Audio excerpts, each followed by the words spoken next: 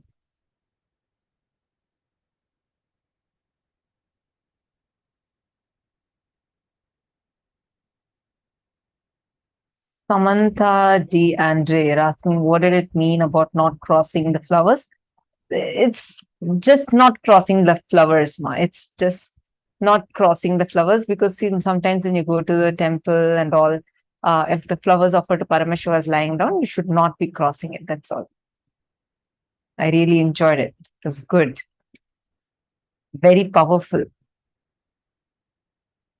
Extremely intense. Okay.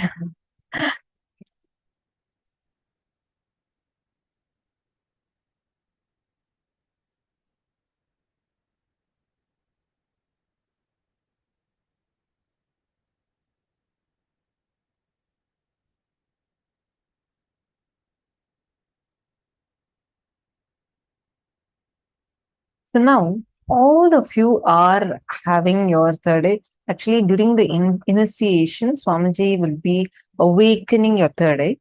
And this meditation will help you do get your third eye awakened. Please make sure, at least for the next 21 days, or how much ever possible, keep doing this again and again and again.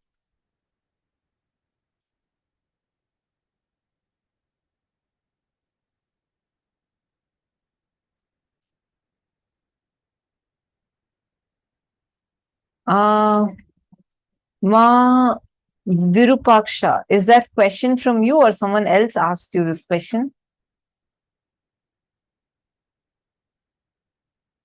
Can we have the link to this meditation, please? Sure.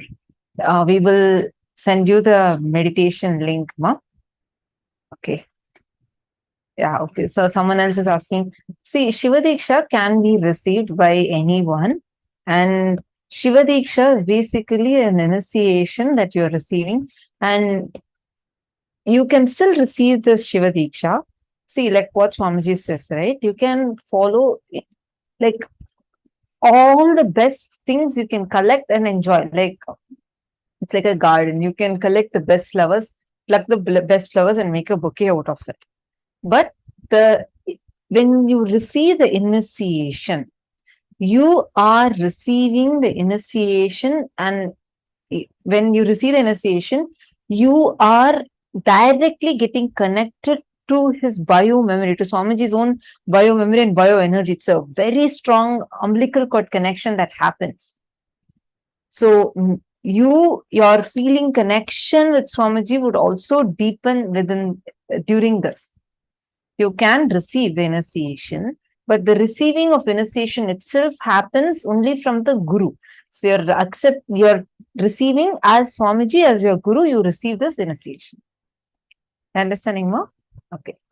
Now, this third eye meditation has now opened up for all of us a huge power, possibility, and powers that are there within us. You're going to now be manifesting the power of third eye, where there are 463 different powers that you can manifest. Or in these 463 powers that you have the potential to manifest, you are going to now be playing with one such power, where what you all saw in the morning, where closing the eyes, you can see. That's the power we are going to be playing with right now. Why I'm using the word playing with? Because this is like not a serious thing that you're going to be doing. You're going to start by playing with it. You're going to be starting by connecting with Swamiji and playing with this power by just like a fun activity. Then it'll just start manifesting through you. It's not an examination, so you don't have to be correct. Pei Hua Wu. Good, but a little press in the third eye. Don't strain your third eye, ma. See, sometimes whenever we hear the word focus, we are like, trying to intensely create some tension in our third eye. Do not do that. Just relax and just bring your awareness to it. Okay, so that is a small change you need to be doing. How long do we need to practice in a day? About the third eye skill. Practice as much as possible. Keep on playing with the power as much as possible. The third eye meditation itself, once a day, if you do, it's enough. Just play this video and do it once a day. That's well and enough. We will send it to you via email. Today, we will email you this third eye meditation video link so you can practice it. And you play with the powers. Doing the power manifestation should be as a part of your lifestyle. You will do it like whether it's a traffic signal, or I'll tell you in Gurukul, it's a part of our lifestyle, right? So it'll be like so fun. How we will have it is even simple things in the classroom. The teacher is giving us a chapter, like we're studying a chapter, and they will give tests and play games with this third eye. So the powers of third eye, you should be using it as a part of your everyday lifestyle. To sit and dedicatedly to at least spend 21 minutes to 42 minutes in your day. That will really help you to improvise your power manifestation ability. Just come sit. We are having the programs anyways running. You could come and sit and participate in the programs power manifestation sessions. Shall we all do a quick round of third eye reading now? Listen, how exactly you're going to be manifesting, right? First thing, the moment this is going to come, don't start with having an expectation. Honestly, I'm telling you, when I started this, when Swamiji initiated us into this power, all the kids around me started like instantly seeing things as it is. They said that I don't even feel like there's a covering around my eyes because I can just see. For me, though, I was only getting images and words. I initially felt like so incomplete. I felt like something is like wrong with me. Why is this initiation not working for me? And I used to think that, okay, this is not working. This is not coming. My third eye is not functioning and what not. I understood later that because I started cherishing that, I did not let the manifestation happen, even though I'll be able to, like once when I was practicing, my friend was holding a book. I was like, I didn't know. I had only put one cloth around my eyes, but then she had tied 6 layers around my eyes. So I didn't know that. So I was like, she was holding a book and I was to read it. And for me, I was continuously getting images, some words. So whatever came, I just kept telling. First, it was so random. I'll tell like horse, mountain, snow, and whatever thoughts come, I started telling. At one point, see, when you're continuously telling whatever you're thinking, no, at one point, the thinking logic just stops. And suddenly, like I'm just telling again and again. It just started coming exactly right as in what is there in the book. I didn't know that. I'm like, okay, you guys are not going to let me to remove the IBAN. Said whatever is coming, I'm going to keep telling till the 3-minute timer gets over. So we put like a 3-minute timer. Within the 3 minutes, we were to read. So the 3 minutes fully, I just blindfolded and then I'm like telling. After the 3 minutes got over, she said, no, keep continuing. She didn't tell me actually the timer was over. So then after some time, she paused and then she removed my IBANs. That's when I realized they had wrapped me with 6 layers of cloths. And then I removed it. And then she showed me. I was shocked. It was exactly what was there in that book. I could see it. But I was having a lower cognition, thinking that I cannot manifest.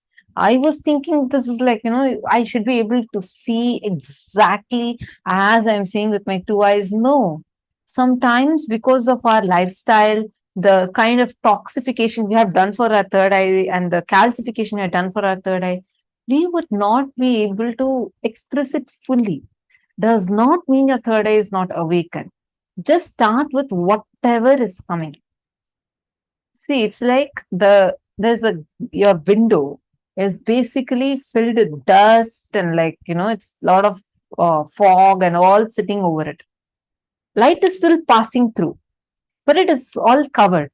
The more and more you start practicing, it's like you're cleaning the glass. There's nothing as a problem with the glass itself. It's just the dust that's sitting on it, which is creating an illusion that glass is not proper. So you are manifesting. The light passing through is your third eye manifesting.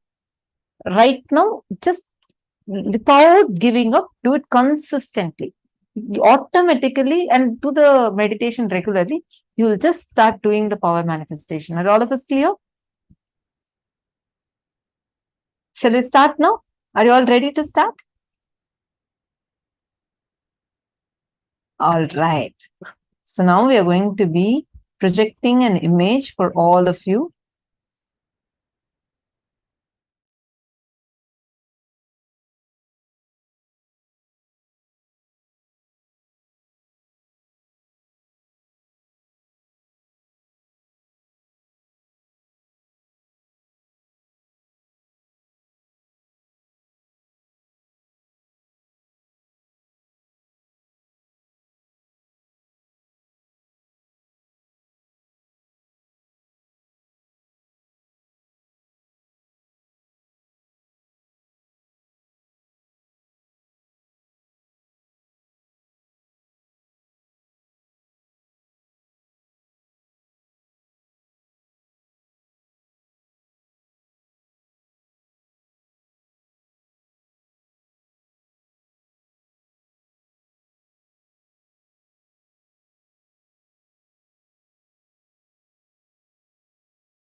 So are you all ready to manifest?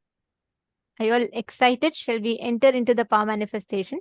See, throughout this program, after every powerful cognition you learn, like we listen to Swami G revealing different powerful cognitions, right? So after every powerful cognition you learn, we will be manifesting powers. Two things. One is, whenever you manifest powers, it is like this. We all learn theoretical science. But when you apply that science, when you do the experiments, you actually understand it deeper. Same way, when you manifest powers, you understand the powerful cognitions. You literally digest the powerful cognitions inside you. So manifesting powers is one of the most important aspects of this program, because it is through that you will start manifesting the powerful cognitions as an experience. Okay. So first thing, to every one of you here, you're going to be in the first step, you are going to be manifesting the power of third eye. So which means, did you all see, how many of you saw today morning how the Gurukul kid demonstrated to you all seeing with eyes closed? Could you all please post in the chat how many of you saw the third eye demo? Can I request everyone to post in the chat how many of you saw it actually? The kid reading with her eyes closed. Okay, yes.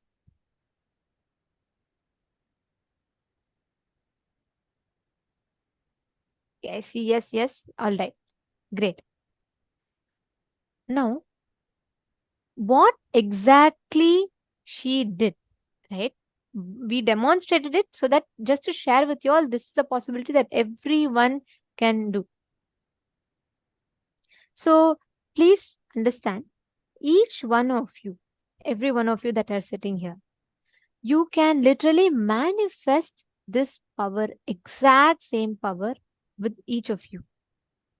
So now what we are going to do is we are going to be manifesting the power of closing the eyes and being able to see, seeing through the third eye, which means you're not going to use your physical eyes, you're going to use the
Sorry for the technical glitch. Yes. So, like I was explaining, now we're all going to be manifesting the power of being able to see with our eyes closed, which means through the third eye, with your eyes blindfolded, without using the physical eyes, you're going to be able to see through your third eye. Understanding? Okay. So we'll start this? What we're going to do now is, we're going to request all of you here to blindfold yourself. You're going to be seeing without using the physical eyes. Okay. So you're going to be closing your eyes. You may get anything in your third eye. I'll tell you what do I mean by seeing through the third eye. When you close your eyes, what is inside of you is called inner space. The space inside of you. The moment you close your eyes, you see a vast space. That's called your inner space. Now, imagine if I stuff a room full with furniture. I put sofas, cupboards, papers, dust, this, that. I'm going to put a whole room full with stuff. Will you have place to freely walk around and breathe and enjoy in that room? No, right? If I empty all the furniture from that room, the whole room, the space will be yours. Correct? Simple logic. Same thing applies for the third eye. Anything that you see, when your inner space is cluttered with thoughts, whatever happens inside of us, whatever constant thoughts that are happening will not allow you to experience powers.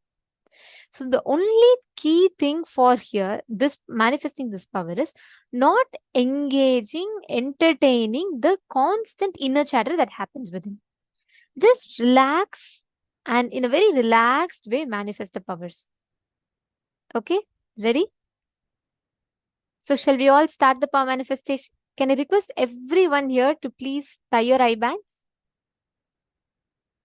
You're all going to be covering your eyes. Please tie your eye bands.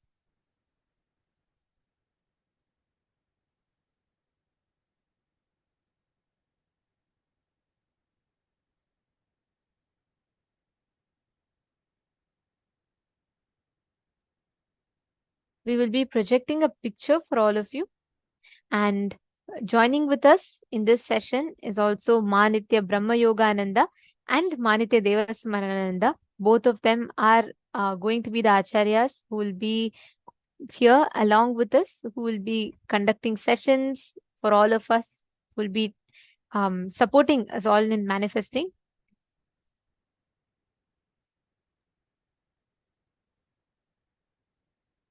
Yes. So let's enter.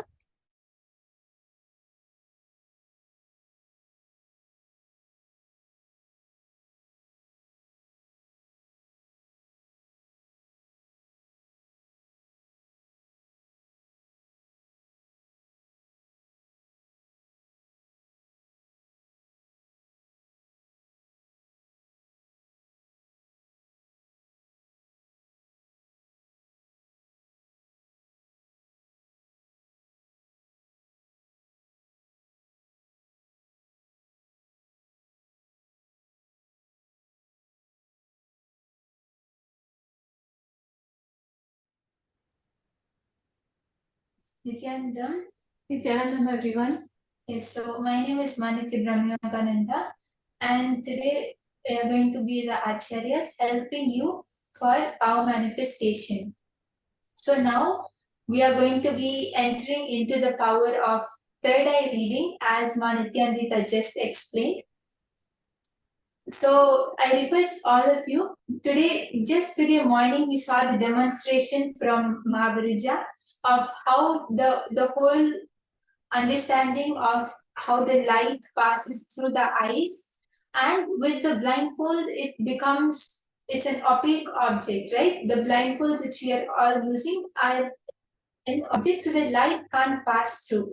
But now when we are going to manifest the power of third eye, we are going to be accessing the higher dimensions, the higher frequencies of light, of when the light waves travel. So we are going to be going beyond what we know as physics and what we understand as the science of how we can see. Because the third eye is not only another internal organ in us. It's not only an eye, but it is Paramashiva himself. So we can do everything with the third eye. We can use all our five senses through the third eye. We have to just connect to Swami G and let Swami G flow through us. Let Swami G flow through us and open our third eye. And you'll see that you'll not only be able to see everything, but you'll be able to feel everything. How Swamiji explained his first third eye experience. I was able to feel my skin and the skin of the rock as one and the same. I felt that I was one with everything. That is the experience which we are going to get now by manifesting this power of third eye. Yes, I'm sure all of us are excited to experience the third eye manifestation, right? So I know many of us are coming for this program for the first time. So very, very excited to have you all here.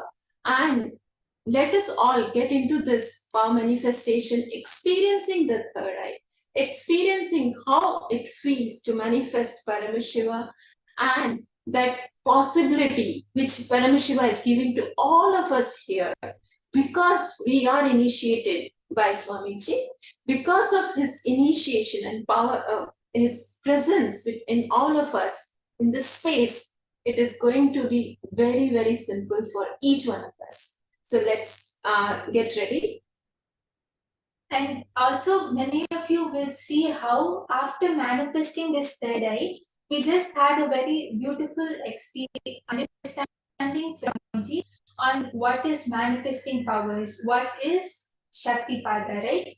How Swamiji says how just by the chicken sitting on the egg, it becomes another chicken just by the warmth, the heat of the chicken. And in the same way, Swamiji explained how he's sitting with all of us. He'll be there. We are now right now in Swamiji's energy space.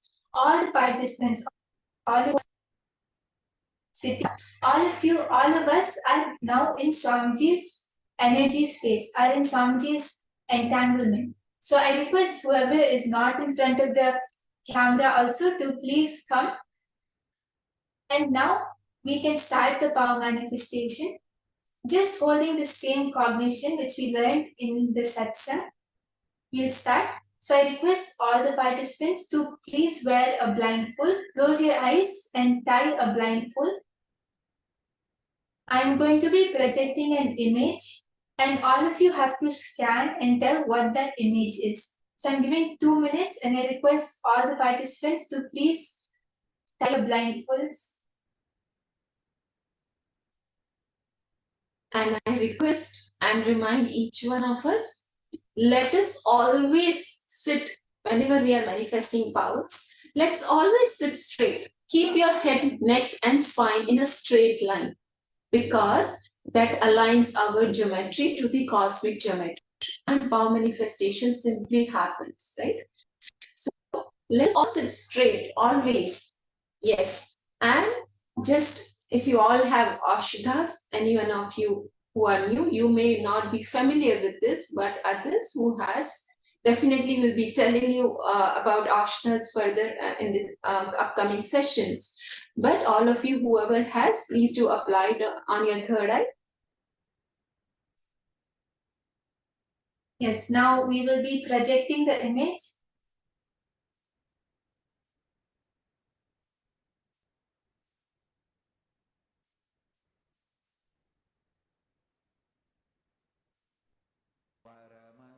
I request all the participants to connect to Swamiji and chant the Mahavakya. Just how the third eye meditation which we did just now, just visualize that you're seeing the whole world, you're seeing the image, the laptop, everything. You're seeing the image in front of you through the big red circle which you have. Put your full awareness on your third eye and chant the Mahavakya. Paramashivoham. Om Nithyananda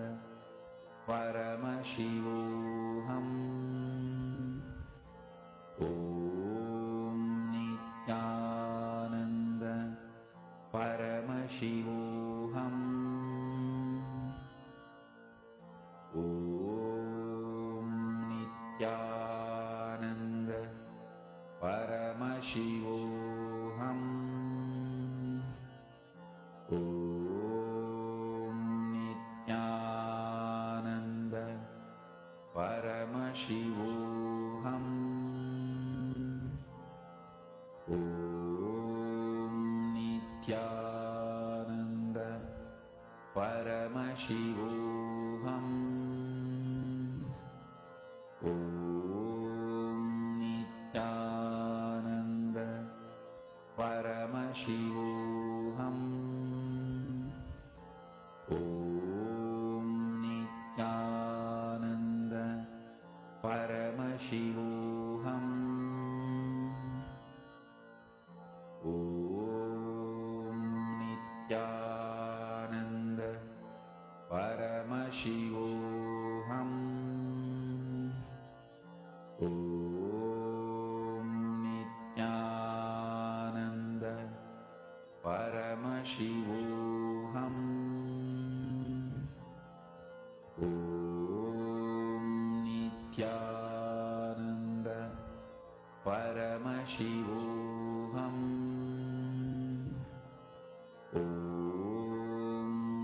You'll see how the image which is being projected will clearly appear in your third eye. You might the visualization in you might get the visualization in the image in different ways. It can be by your visualization, it might appear as an image, or you might see it as a word, you might see it in golden letters. But however it comes, you'll see that it will clearly come as the first thing in your third eye. What comes first is what your third eye shows. Just put your full awareness on your third eye, in between in your brow center. Just put your full awareness over there.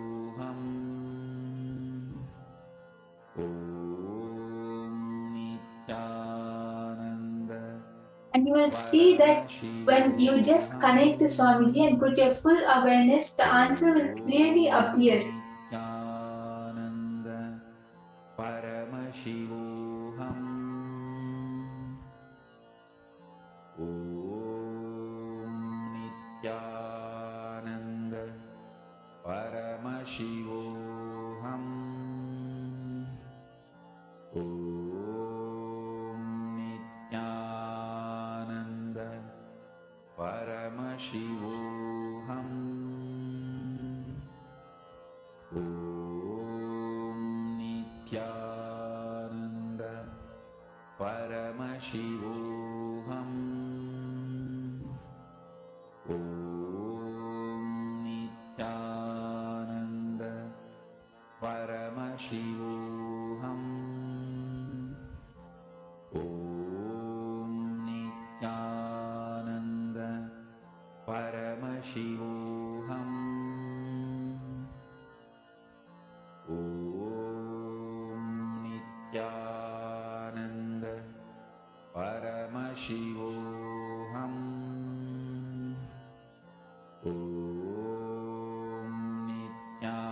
And I want to request each one of you there, please do not judge. Please do not filter. Many of us will do this mistake.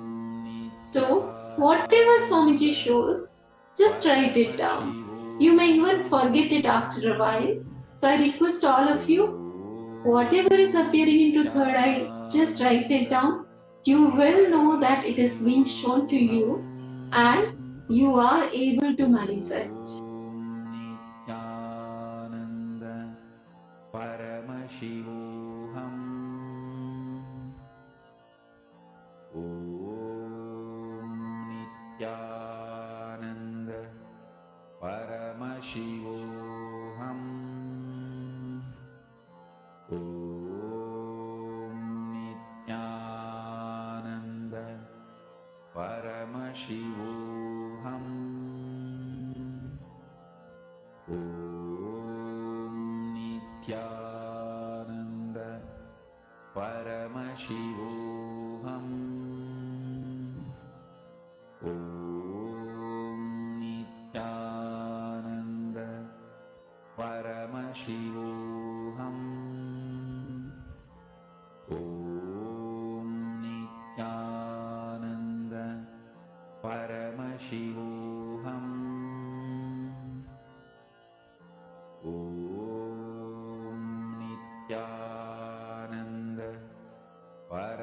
Paramashivoham. Om Nithyananda Paramashivoham. Om Nithyananda Paramashivoham. Om Nithyananda Paramashivoham. Om Nithyananda Paramashivoham. Om Nithyananda Paramashivoham. Om Nithyananda Paramashivoham. Om Nithyananda Paramashivoham. Om Nithyananda Paramashivoham.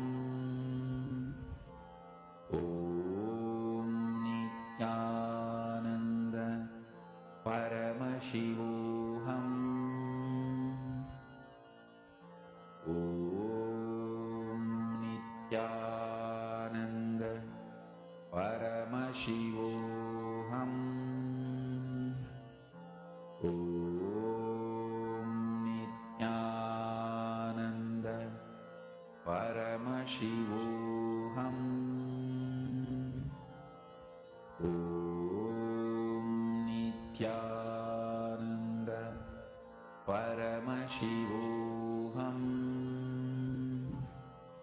Om Nithyananda Paramashivoham. Om Nithyananda Paramashivoham. Om Nithyananda Paramashivoham. Yes, once Swamiji has started showing the answer to you, I request all the participants to post whatever you're able to see on the Zoom chats. You might see a color, you might see an image, you might see a word. Whatever Swamiji is showing you, you just start posting that. And I also request all of you to post with full detail. Means if you are seeing 3 different colors, and even if the third color is just a tiny dot, it's okay. You just post everything as it is. And you'll see that when you just authentically post whatever Swamiji shows you, the answer will be correct, and it has to be correct, because Swamiji himself has told that if you just connect to me, I will take the responsibility for you to manifest. Whether we manifest, it is Swamiji's responsibility. And even if we don't manifest, it is still Swamiji's responsibility. So I request everyone to post whatever you are able to see through your third eye. Nithyananda Paramashivoham. Om Nithyananda Paramashivoham. Om Nithyananda Paramashivoham. Om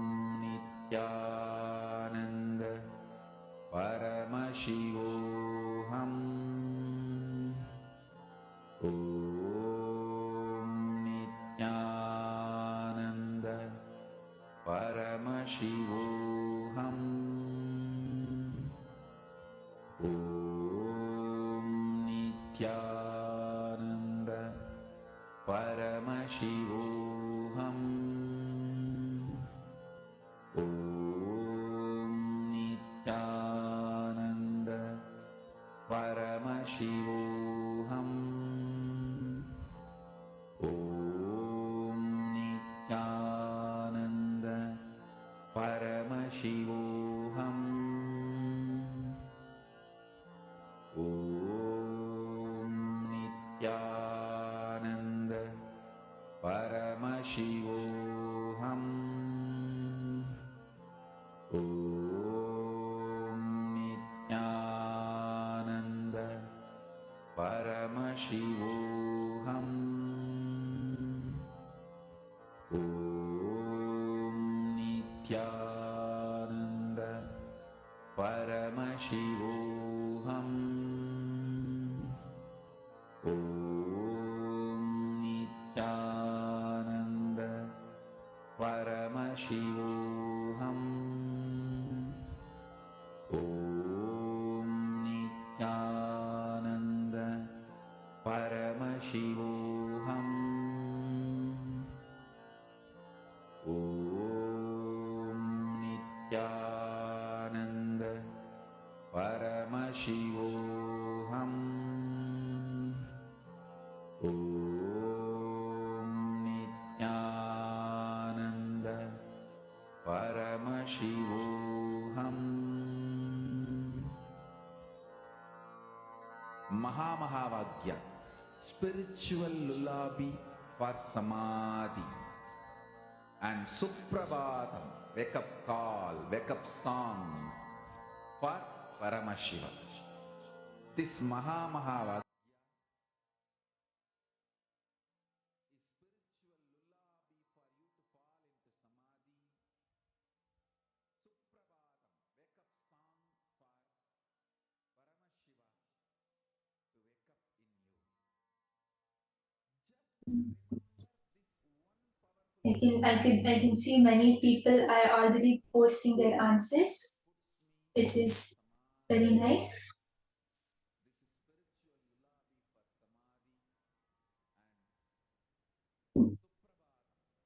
Yes, Mahangzu, you had a question. Yes.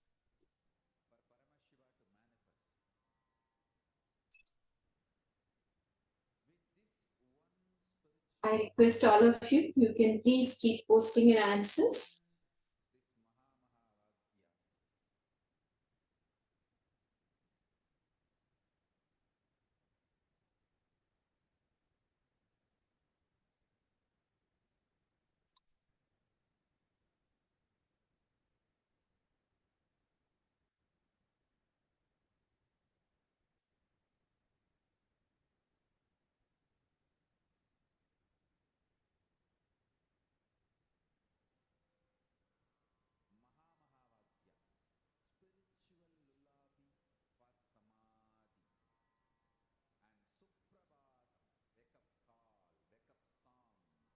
Yes, so many of you have posted your answers. Yes, many of you have posted the answers, and a lot of you were able to see different colors, which is great. And now we are going to be manifesting another round. And I think the image was taken out a little late, so I'm apologizing for that. I'm really sorry. We'll be manifesting one more round now. And in the same way which all of you manifested right now, in that same space, just manifest this next round. Like many of you were able to see a lot of answers, which is really an amazing thing. It's not something normal, which is really great because of Swamiji's grace. So now we'll manifest one more round. So I request all the participants to tie your eye bags.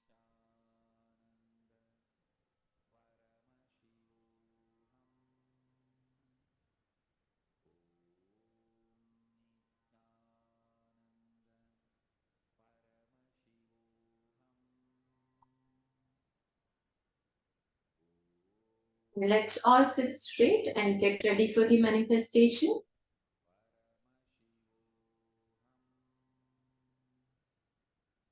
Remember, it's Swamiji who is flowing and manifesting through each one of us. We just have to let him flow through us. So now the image is ready. I request all the participants to connect to Swamiji and put your full awareness on your third eye. Chanta Mahavakya. And just visualize that you're looking at the image, you're able to see the image through your third eye. Paramashivoham.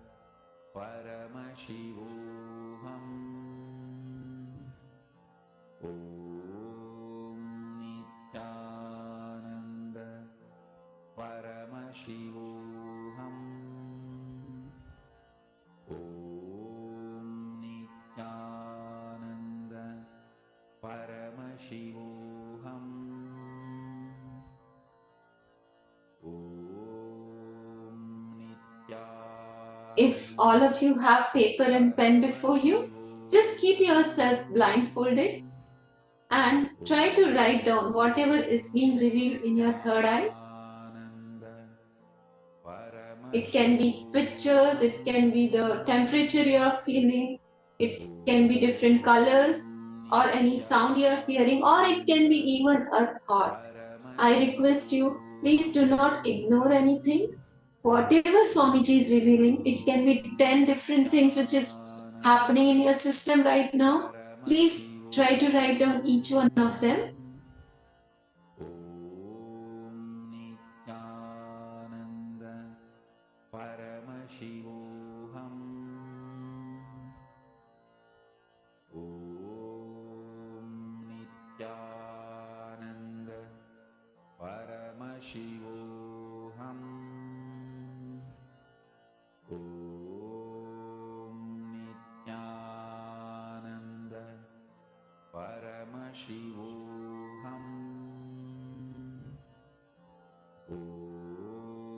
Yes, as Swamiji is when Swami. Yes, now I request all the participants to please remove your eye bands, and whatever you were able to see in your third eye, whatever Swamiji showed you, please post it on the chat. It can be colors, numbers, words, images, pictures. Whatever Swamiji has showed you, I request all of you to share.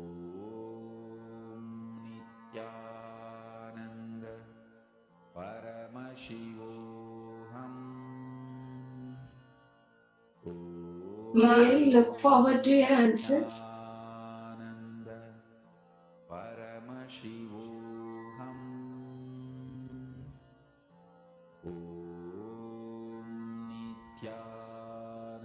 Yes, so Ma Anandeshwari, you saw a temple and many colorful colors. Ma Grazin, sorry if I'm pronouncing your name wrong. Yes, Ma saw, sorry.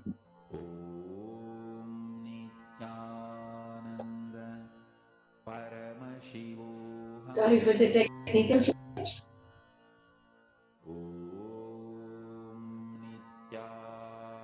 Yes, you saw yellow color. Okay, that's great.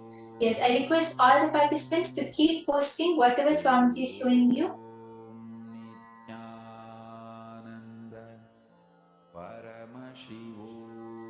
So just to share with all the participants, it's very nice to see how each of you are posting your answers, whatever you have seen.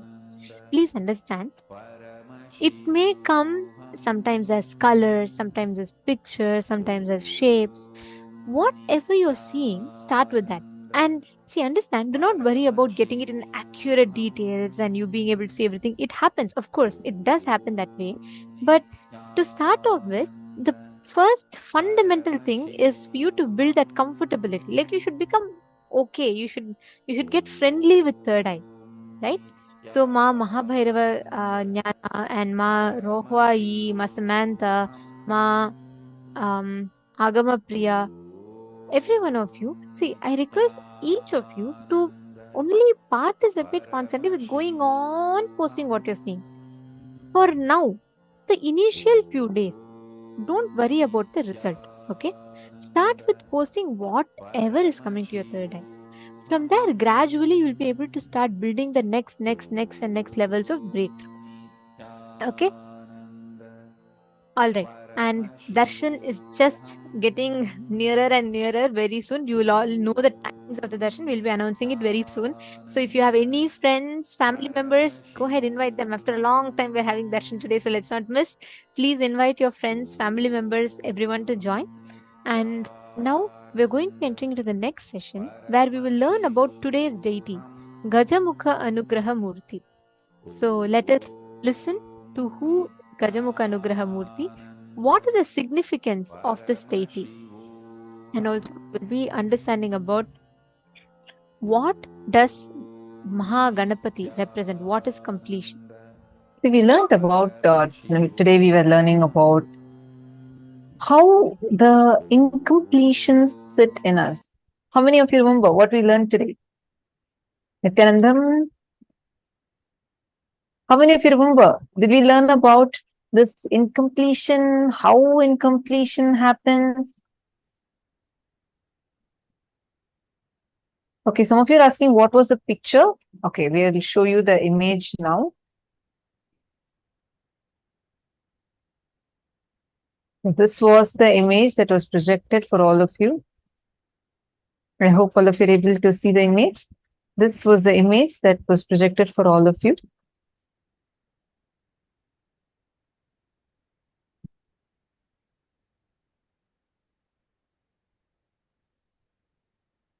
So, yes. So now, morning onwards, we all learned about this completion, incompletion. Okay, Ma Vinudha has posted incompletion from past childhood. Yes, good. You remember. That's wonderful. See, we all learned about how we are having these limiting cognitions, like the past hangovers that are sitting in our present and affecting our future. We learned about this. Today's deity is Gajamukha Anugraha Murti, meaning, or Ganesha Anugraha Murti. This is the form of Paramashiva through which he gives the elephant head to Mahaganapati. And see, actually, if you see Vishnu avatars, right? All the Vishnu avatars, who all know Dashavatars. Have you all heard, are you all familiar with Krishna, Bhagavan Krishna, Bhagavan Rama, Matsyavatara, Kurmavatara, Varahavatara? Who all have heard this? If you see, in all those are Vishnu's avatars, Lord Vishnu incarnating in various forms.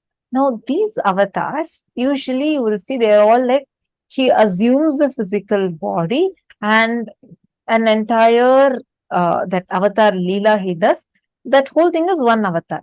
For Paramashiva, every action is one form. If you see the 64 forms of Paramashiva, every action, like for example, Brahma Shirachedana Murti, it is the form of Paramashiva where he cuts the head of Brahma. Ganesha Anugraha Murti, the deity we are going to have darshan of today. It is a form of Paramashiva where he gives Ganesha the elephant head. Like this, every action of Paramashiva is considered as one incarnation. When he does the dance of destruction, it's Sandhya Nritya Murti. When he does the dance of creation, it's Sada Nritya Murti, Nataraja. When he stands tall for during the Pralaya, he is called as the Ekapada Trimurti, Ekapada Murti and Tripada Trimurti. Like this, every form of Paramashiva is some action that he does. It gets recorded as one form. Imagine and see, oh my God, every action, that means what an intensity with which he should be radiating his dimensions, that even an action that he does becomes a form that's worshipped forever. So today, this particular deity we are going to be having the darshan of is Ganesha Anugraha Murti, and this form represents immense completion. Ganapati, Mahaganapati, Ganesha, Bhagavan Ganesha is an embodiment of complete completion. He removes all obstacles. Vigna Harta. He removes every obstacle. Today, whatever obstacles are there for you in manifesting your desires, all that will be removed.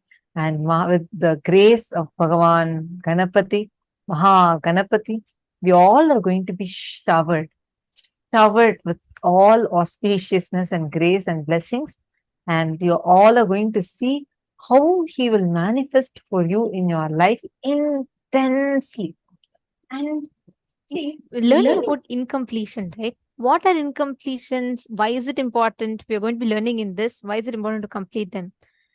It is like there are every situation in life But are you going to take that as bad, good? It depends. I have a small story for you. A drunk man is stopped by the police once around midnight, late in the night, and asked where he is going at this time of the night. The man looks at the policeman and replied, I am going to attend a lecture on alcohol abuse and the ill effects of alcohol on my health. The officer is surprised. He says, wow, really? That sounds interesting. Who is giving you that lecture at this time of the night? But came the reply from man. My wife, of course. See, there is no situation in life which cannot be perceived positively. There is no situation in life which cannot be perceived negatively. Like the glass of water example, right? You can see it as half full or half empty. Whatever you see, whether you see your life as success or failure, as a sweet comedy or as a horrible tragedy, it is entirely up to you. How you perceive life, how you perceive the situation that life presents to you, and what does it mean to perceive something positively? How do we perceive something negatively? What is completion? What is incompletion? We will be understanding that in this session. Let us now enter into that session.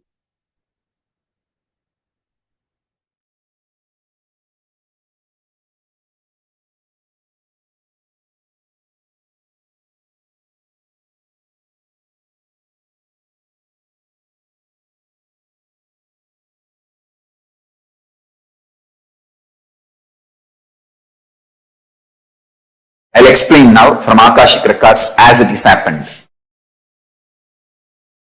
Parashakti decided it is time to manifest Ganapati, means who will guide and lead all the Shiva Ganas. So she was making the body for that being from her own muscle memory and biomemory. While she was making, she decided Paramashiva has to come and add the bioenergy. She leaves that body and goes for bathing to get ready to do puja and invoke Paramashiva to add bioenergy into that being. But by the power Parashakti herself made, the being become alive and started moving around before even Paramashiva added his bioenergy, because of the power of Parashakti. But the being has not yet become fully conscious. It started moving around, but not yet become fully awakened. So it did not know who is father, who is mother and all that. That is when Paramashiva came, it tried to stop. Paramashiva tried to tell that being, hey, I have come here to add my bioenergy to you. And me and Parashakti has to sit now together and complete you. You are potential, but you have to flower. But the being was not that conscious or ready to understand. And it was just trying to throw some simple tantrum. As a cute baby. Then Paramashiva understood he has to now cut the head and add forcibly the biomemory of Parashakti and bioenergy of him into the being to make that experiment success. So it is a simple experimental success strategy. To make the experiment success, it is a simple strategy he has to do. I should say it's a most non-violent decision Paramashiva made. He did not kill Ganapati. He just removed some parts, added his own bioenergy and biomemory of Parashakti and put the whole thing into it and put beautiful elephant head and made Ganapati and made him as the head of all the Shiva Ganas. So it's absolutely non-violence. It is just simple surgery. Surgery can never be violence. It's like how you remove the tumor. The tumor removing surgery, it was just conscious surgery done by Paramashiva. He never killed Ganapati. He only just did surgery, removing some parts not required and added some parts required. I should say that first tumor removing and transplantation surgery done by Paramashiva is Mahaganapati successfully.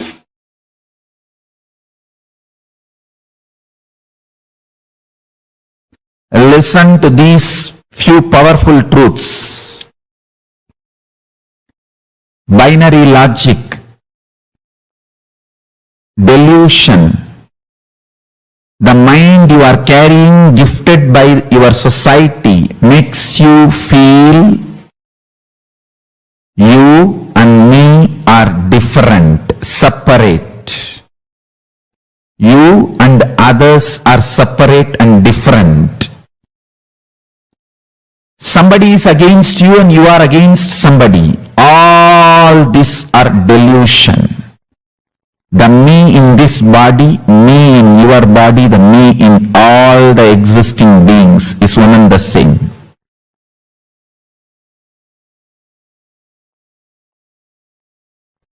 The me in this body is manifesting, now initiating the me in your body. Whatever you feel as me, as you in you, will now start manifesting what I feel as me in me. You will understand in the telescopic or microscopic experience. Microcosmic and macrocosmic experience of oneness and infinity is one and the same. Listen, listen, listen. The microscopic level, microcosmic level, you and me are in oneness. In the macrocosmic level, telescopic level, you and me are infinity. Infinity of the ultimate oneness of the source is one and same. All fears are useless. All fears have no value. Pure greed without giving place for fears is okay. It's expansion. Pure greed without giving any respect or place for fear is okay. Because it is expansion. By very nature, by my very existence, I go on expanding. Decision to expand, will to expand, manifesting as pure greed without fear is verily myself manifesting in you. Fear and greed as to exist together is stupid binary logic. It's a false lesson taught to you by society's mind. Societal mind, false logic, binary logic, your root pattern, powerlessness, incompletions, all are one and the same.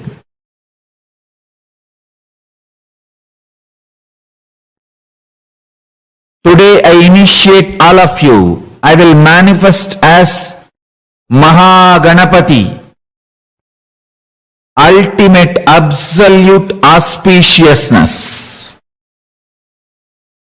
I will manifest my very being in all of you. Through this initiation, I will make your neurology experience absolute unclutching state of Paramashiva. I will make your emotion experience absolute completion, space of Paramashiva. I'll make your life manifest all powers of Paramashiva. I'll make your reality and life manifest all powers of Paramashiva. From your depth, I will radiate all powers of Paramashiva. I will manifest my own being from your very identity. So from today, your identity is extension of my identity. Nobody in the universe is against you because universe is me and you are my extension. You don't need to be afraid of anything, anyone in the universe. Start playing and celebrating with universe. You are extension of me. All fears is delusion. All fears is stupidity. All fears is absolute stupidity. Play with your fears, you will manifest all powers. Make fun of your fears, you will experience romance of life. Ease your fears.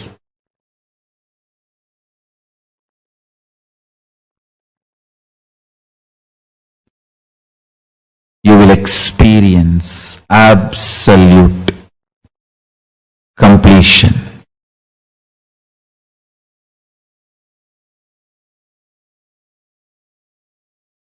Ramakrishna used to give a beautiful example.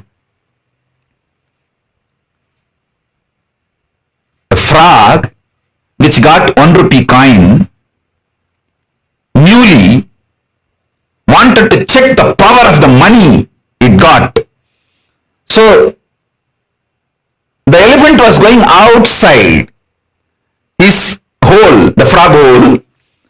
The frog came out of the house, came out of the frog hole and standing, waving that 1 rupee coin towards the elephant and saying, "Hey, now I become so rich.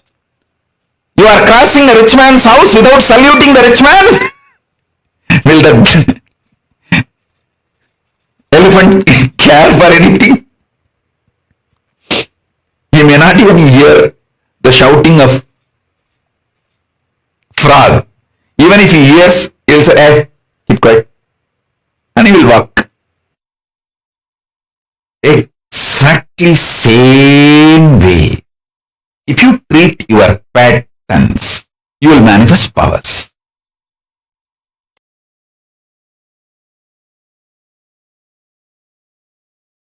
Please understand. The first truth,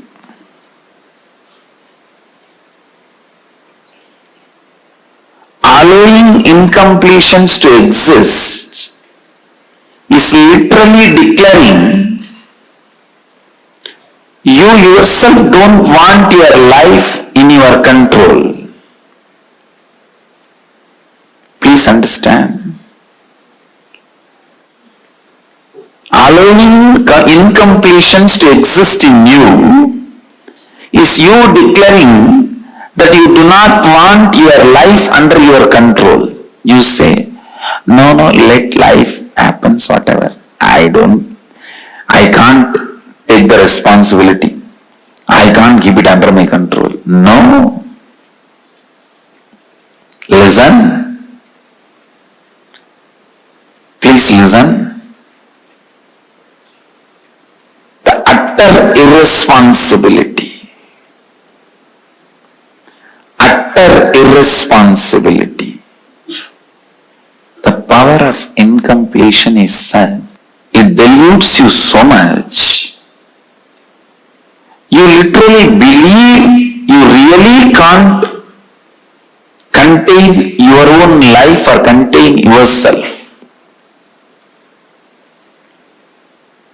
See, just because you are temporarily upset, you go on taking the decisions which permanently damages you. That is the most difficult part of life. Please understand. Just because you are temporarily upset,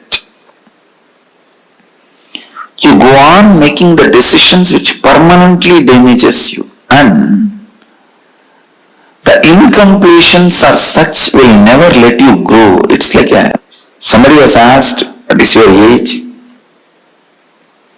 He said 22. The person who asked the question asked, what? Last 5 years you are telling the same thing. This fellow said, yes, I don't change my words. Many times, not changing your words are like not growing. Not changing your cognition means not growing. Listen. Not changing your cognition means not growing. It is so unfortunate. It is really, really unfortunate that you feel incompletions are really, really true. The problem is when the delusion happens, when the incompletion attacks you, when the panic attack happens, you really feel incompletions are true. That is the problem.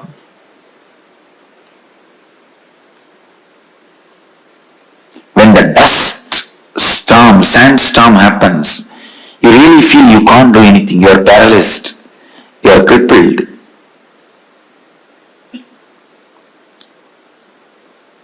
Temporarily, but you feel that is eternal. Please understand. Suffering, the quality of suffering is, even if it is temporary, it will give you the experience that is going to be there on you eternally. You won't find the end of the tunnel. You won't find the other side of the tunnel. You will feel, oh, it is going somewhere and gone.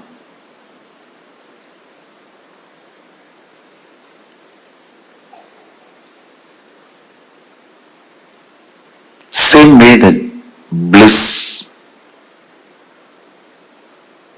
when you experience it completely, without self-doubt, will this bliss be with me or go away? That gives you the experience. It will be with you forever, eternally. Understand? Anything you experience at this moment intensely gives you the experience of eternity. Understand?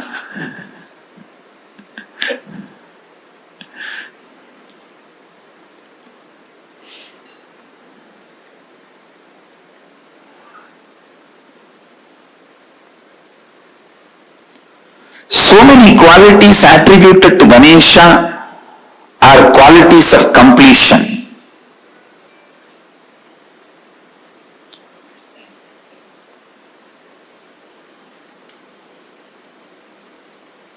These incompletions, they just totally imbalance you.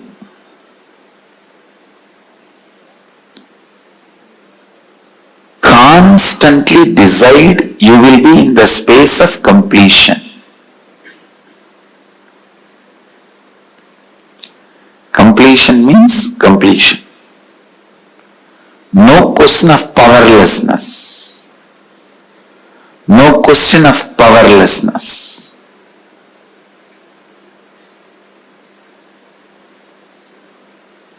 Everything you do should be from powerfulness.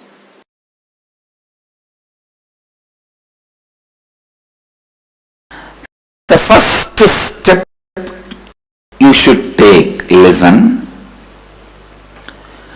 all the incompletions, it can be as less as 25, 30 or as huge as 1,000, 2,000. Now decide, from this moment these completions will not have power over your decision or cognition. Listen. Understand the meaning of this word. Even till you complete These incompletions cannot have power over your cognition, your decision making.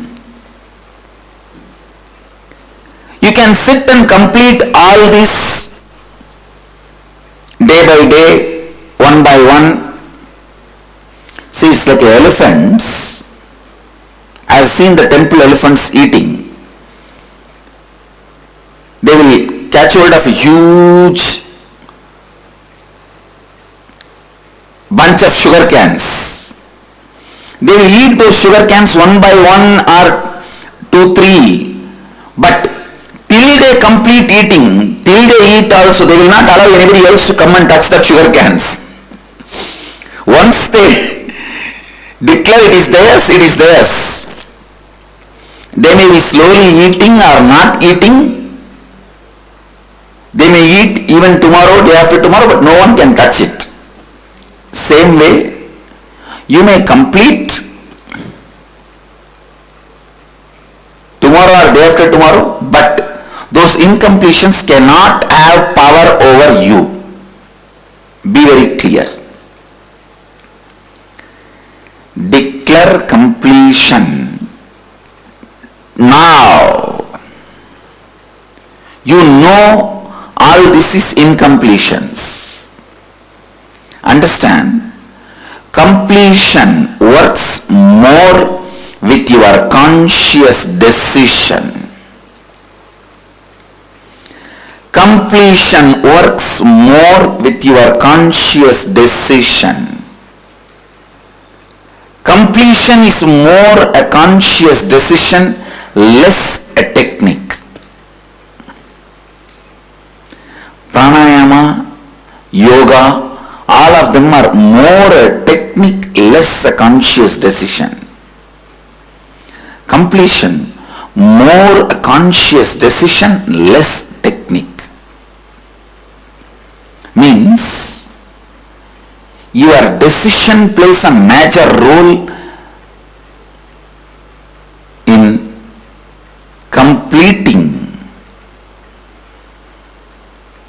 Then actual technique. If you just decide, now you are complete, over.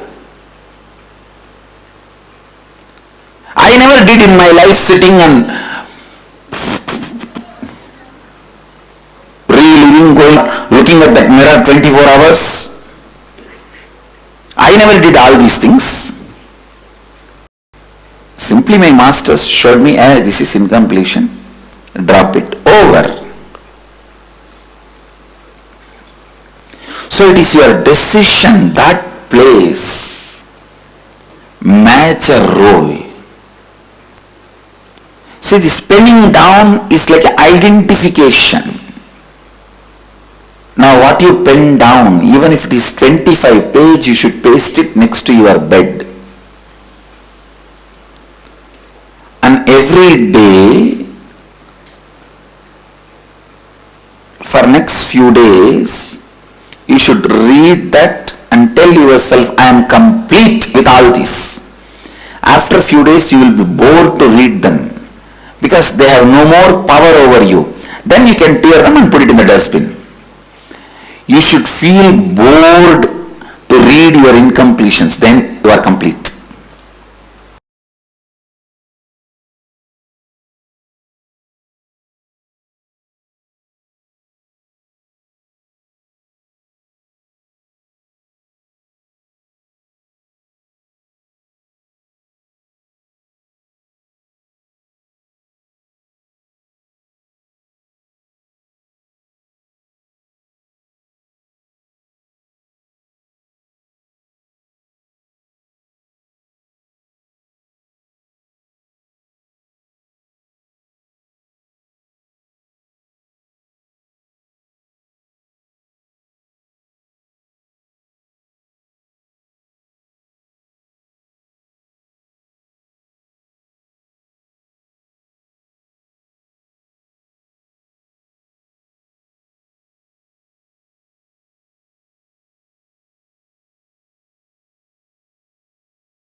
All of us have incompletions continuously driving us in our lives. Every single thing that we do, every single thing that we perceive in life is continuously driven by some or the other incompletion. Now we need to understand this incompletion a little deeply. The way how these incompletions function, how they actually affect us, how they are continuously affecting our present life.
Nithyanandam. Sorry, hope now all of you are able to see us and hear us. Yes. So now we understood from morning, actually, we've been learning in detail about how the hangover of past actually sits in our present and affects our life. How many of you are understanding about these incompletions? Actually, this is a very, very important session, because this is going to form the foundation of the next 21 days, all exercises that you're going to do. So can I request all the participants to come and settle down? And if you're all listening, can I please request you all to put yes in the chat, please? Don't want any of you to miss this. This is a very important session. So can I please request all the participants to put yes in the chat if you're here and if you're listening?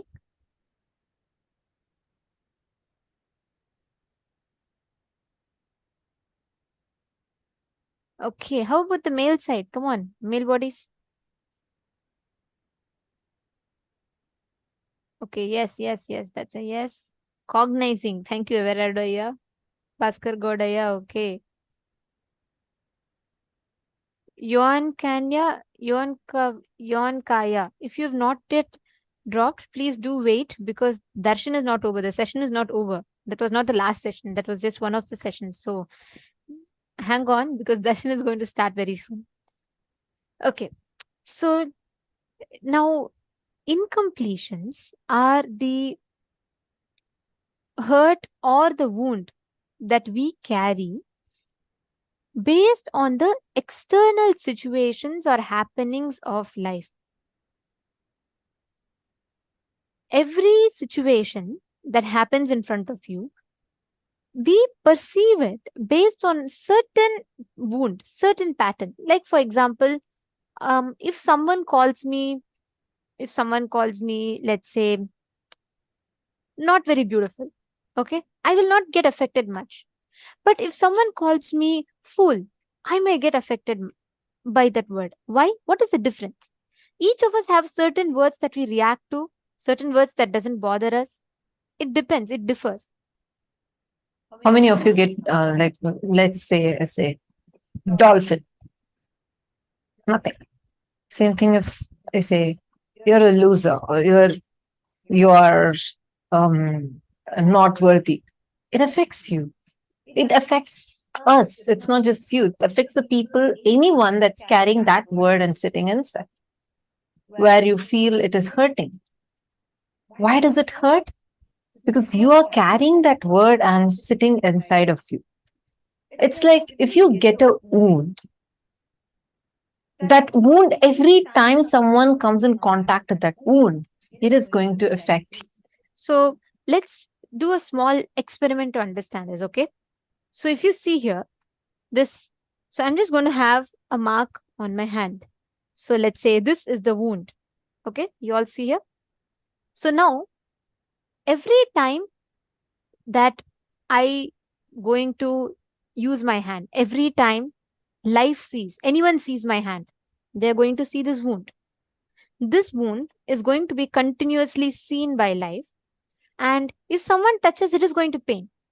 But what we usually do is, if you see this wound, you don't want to show it to people. You don't even want to show it to yourself. So you just take a cloth and then you put it on. You try to cover it. So you try to make just so that people don't, you don't want continuously to remind yourself, or you don't want to remind life that you have a wound. You try to cover it. Exactly. And even we cover from ourselves. Yes. So now, let us say I'm another person and I'm coming and touching that wound. It still is going to pain. Every time I touch it, there's going to be a pain. Right? So now this is the exact thing that's happening in our lives as And incompletions. even worse, the more you cover, the wound is going to get bigger and bigger and bigger. Just because you cover.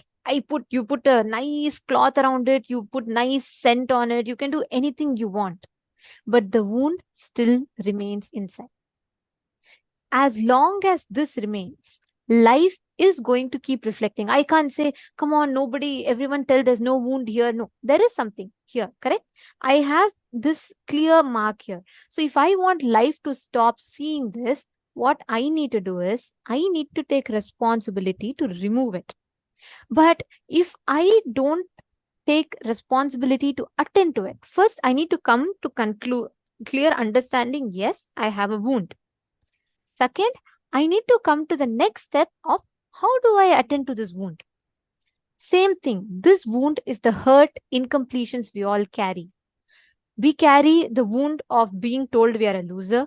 We carry the wound of being a failure in life. We carry the wound of losing relationships in life. We carry all these wounds in our inner space. Are all of you getting it? In different levels. We all carry these wounds. I'm a failure. I'm not good enough. I'm not successful. Now, this wound is going to be there. All of you are seeing this wound. Every time I lift my hand, you see this mark. But I can't say, come on, Ma Xinwang, don't see my wound. I can't say, Ma Ruohaya, don't see my wound. Ma Jnana Pradayini, don't see it. Ma Shanta Shaktini, don't see it. I can't tell that. Life is going to keep seeing it as long as I have it. And I am going to keep seeing it as long as I have it. The problem is not with any of you seeing it or me seeing it. The problem is the wound. That needs to be healed. That needs to be attended to. Incompletions are these wounds that sits on us and goes unattended to a long period of time. Unless you work on completing, unless you attend to the incompletions, they won't go. Most of the times we try to suppress it. Most of the times we try to just say, oh, no, there's nothing like that. It's okay, it's fine. I'll just learn how to live with it. It doesn't work that way. And every time someone comes and touches your wound, what happens? It pains. Now, how many of you are understanding why so many situations are painful? How many of you are catching this? Are you all getting this? Are you all understanding? The incompletions, every time you hold on to the incompletion, the powerless cognition inside you, and you're hiding it. You don't even want to show it outside. Because, even you don't know that you have it. It's like you go on hiding it under the carpet, and it's like a pus wound. It's not even just a wound, it's like a pus wound. Even someone slightly touches it, you're going to get really badly hurt. That is why if someone even triggers you, we call it as trigger points. Someone tries to use some words, some kind of statements. Immediately what happens, one volcano literally bursts. You have so much of reactions that's happening inside of you. How many of you are catching this? I request all of you to actively post and participate. Come on. See, the more and more you participate, more and more you're going to catch. Masuri Lakshmi, I see you intensely listening and I see you clicking with things. Could you also please share? What did you click with?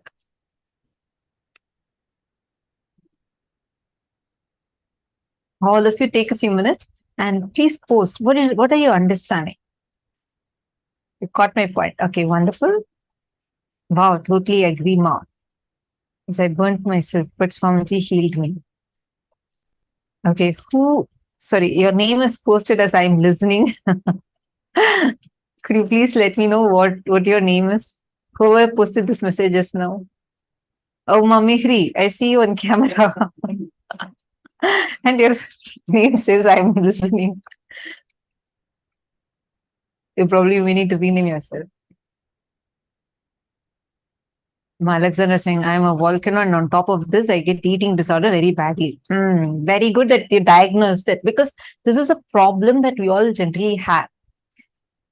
And if you see, there are psychologists and psychiatrists who give you many different solutions. Like all that is only as much as maximum put a band-aid on your wound.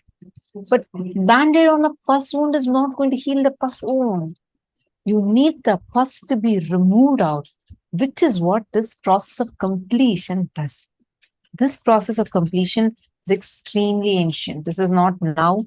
It's found in our scriptures, and Swamiji has revived it. In Shiva Sutras, there's a very clear description how you had to see the mirror and how you need to relive and complete. See, many times I'll feel like, you see, all these agamas are all like Paramashiva's notes. When you take notes in your class, only you can understand your notes, right? Only he can come down again and again decode his own notes. These agamas are otherwise just understood as some chantings, and very few things are understood as lifestyle practices. But whether it's the science of Jnananjana, science of completion, every technique Swamiji reveals, it'll be like, oh my God. So all this while that was just hiding and sitting in our scriptures, and it's his notes. So he has to come down again and reveal it for all of us. So sweet, right? Now, all of us are going to be doing this powerful process of completion. Listen intensely. Even if you have learned about completion before, I request all of your intense listening. And this is going to be very, very, very easy, powerful, and you will see how it can transform your life. Now, what exactly we are going to be doing is, first, we are going to be sitting with that incident. Let us say you have an incompletion with right now you get triggered by some particular thing. A friend tries to separate you and you feel really separated. Like, I'll give you a simple example.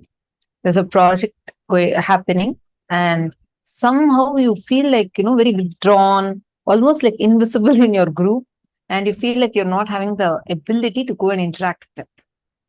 You feel like your colleagues are all ignoring you, and this is how your entire life has been.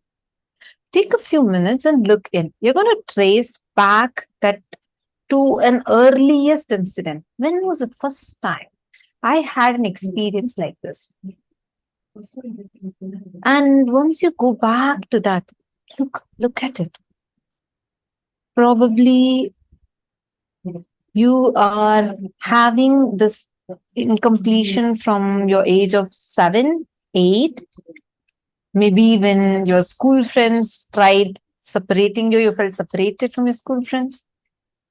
And then go back to that exact age. You were 7 years old. Go back, relive with that same intelligence. You need to go back with that exact same cognition. You should not be your 35-year-old self that is now currently. You're going to go back to that 7-year-old self. How you cognize the situation at that time. First, you need to write it down. What color dress were you wearing? Be very descriptional. Only then you can visualize it, and you're not going to remember it. You're going to relive. Remembering means now when you remember, you feel really powerless. You feel so bad. That girl should have still not done it. But then you also feel that was silly. I could have been more mature. I should have just understood. All that is reviewing your past with current updated intelligence. That is called as remembering. Every time you remember, you are remembering that incident inside. So that power of that incident will become more powerful. That's not what we want, right? We want that incident's impact to leave us. How many of you are getting it so far? You are going to be sitting and visualizing that same incident with that logic that you had when you were 7 years old. None of these guys like me. All of them don't like me because of the dress I'm wearing. All of them don't like me because of this, because of that. That intelligence, that time what you had, you're going to go back to that and relive it. Like literally should experience it again. You're going to do that reliving 5 times. By the 5th time, the impact of that incompletion just disappear. No more you'll be able to even have any impact of it on you. Okay, Manjasika Martin is asking a question. As we perform completions, do we become more sensitive? Meaning, I have done some with my causer and I noticed that I'm more sensitive to things in the world now that I was numb to before. I don't like being around people who aren't nice now. Okay, listen carefully, Manjasika Martin. First thing, I'm so happy to hear from you that you've started this process of completion. That's an amazing thing. Wonderful. Keep it up. Do it every single day. Second, you're saying you become more sensitive. I would say you become more conscious. Understand when, let's take the same wound example. So she has a wound. I'm just going to take this as an example. So let's say this wound is there.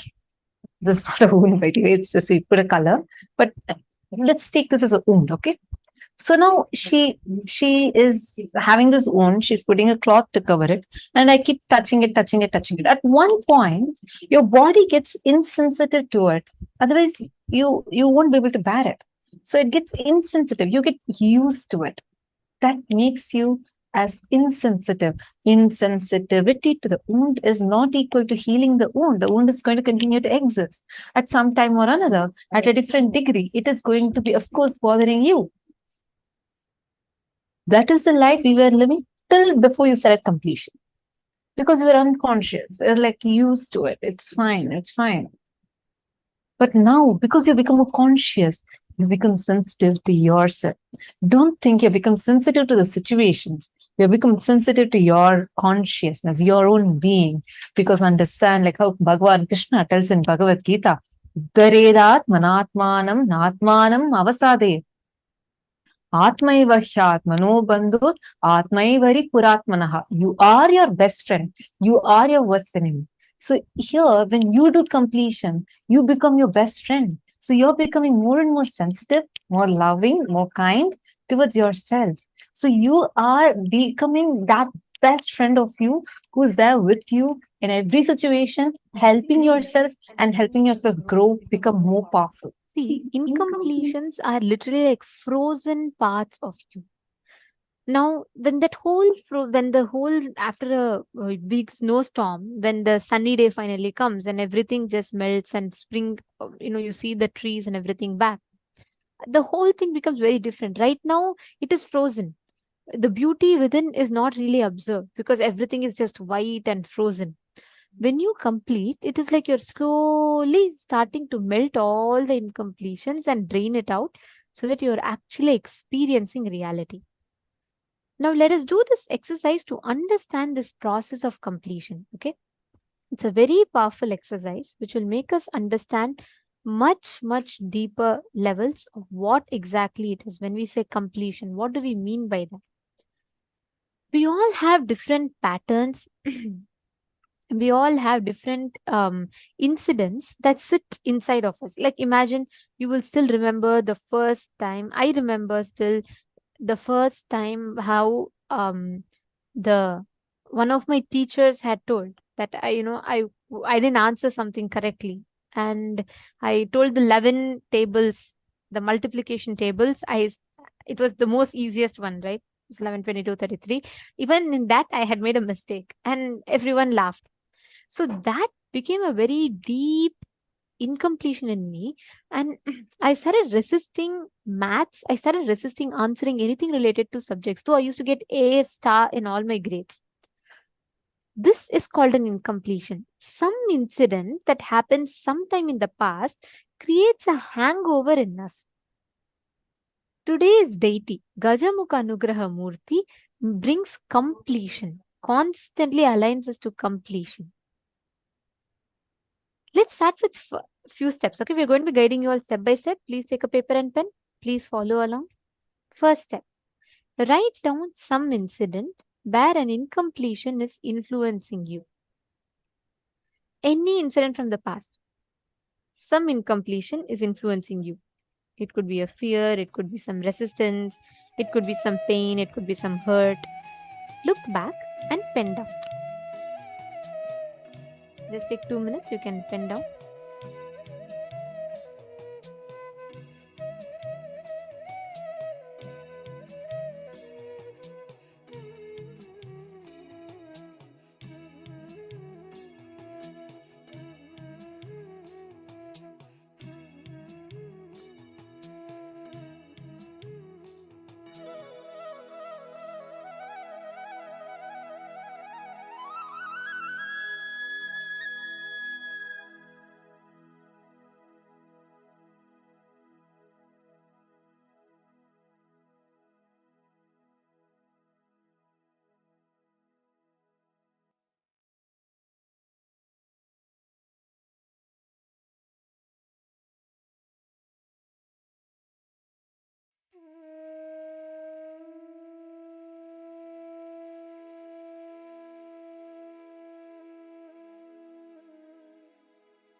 Now, if you have finished step 1, Let us move to step 2. Listen very carefully. Now what you're going to do in the second step is go back to that incident and you're going to relive. You're not going to remember. You're going to go back to the skin of that exact incident as it happened at that point in time. Exactly as it happened. Go back and relive. The exact guilt, pain, suffering, anger, whatever you felt at that point in time, go back, relive. Just this one incident, you're going to relive as if that whole thing is happening to you now. You will not look at it with updated intelligence. If you were just 12 years old at the time that incident happened, you should be in the logic of a 12-year-old. You have to go through that same pain, same suffering. You have to relive it so that you can complete and break free from that suffering.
Yes.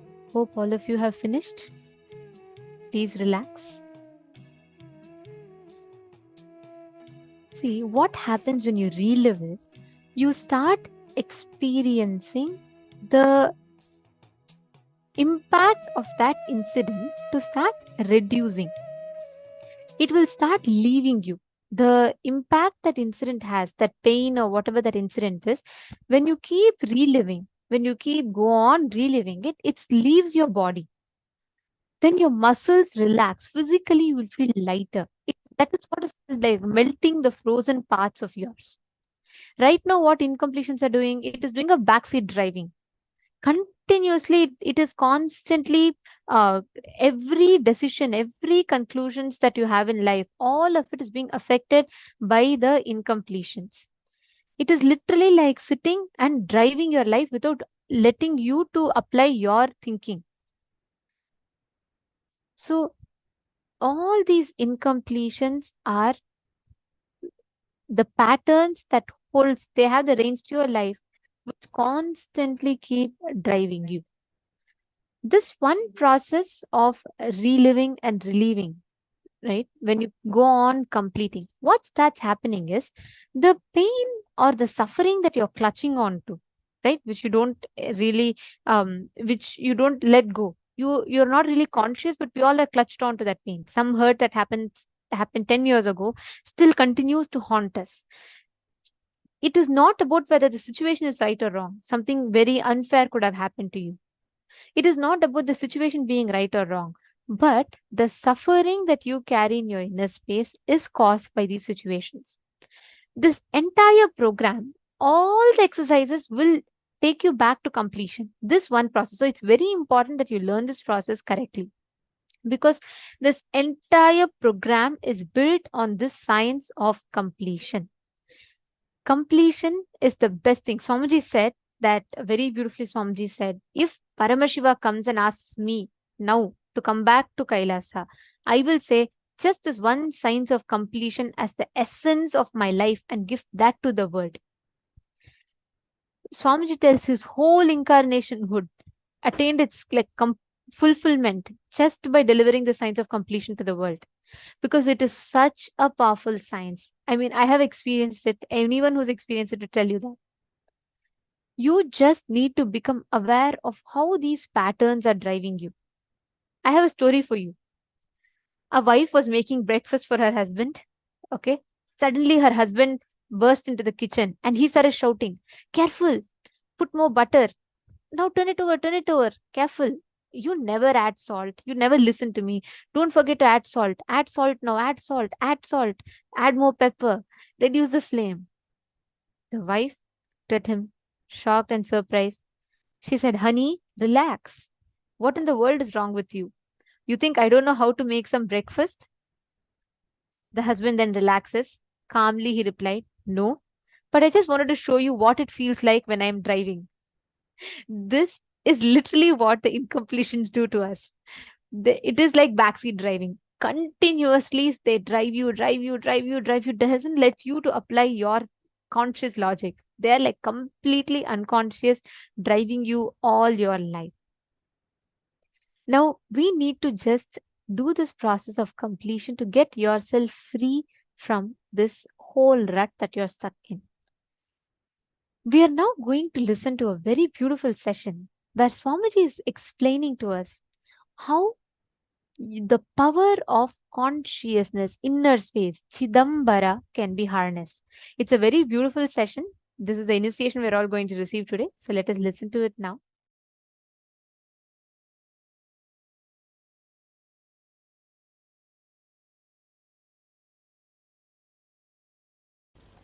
The first truth: human beings are endowed with the energy to make what they want in their life as reality.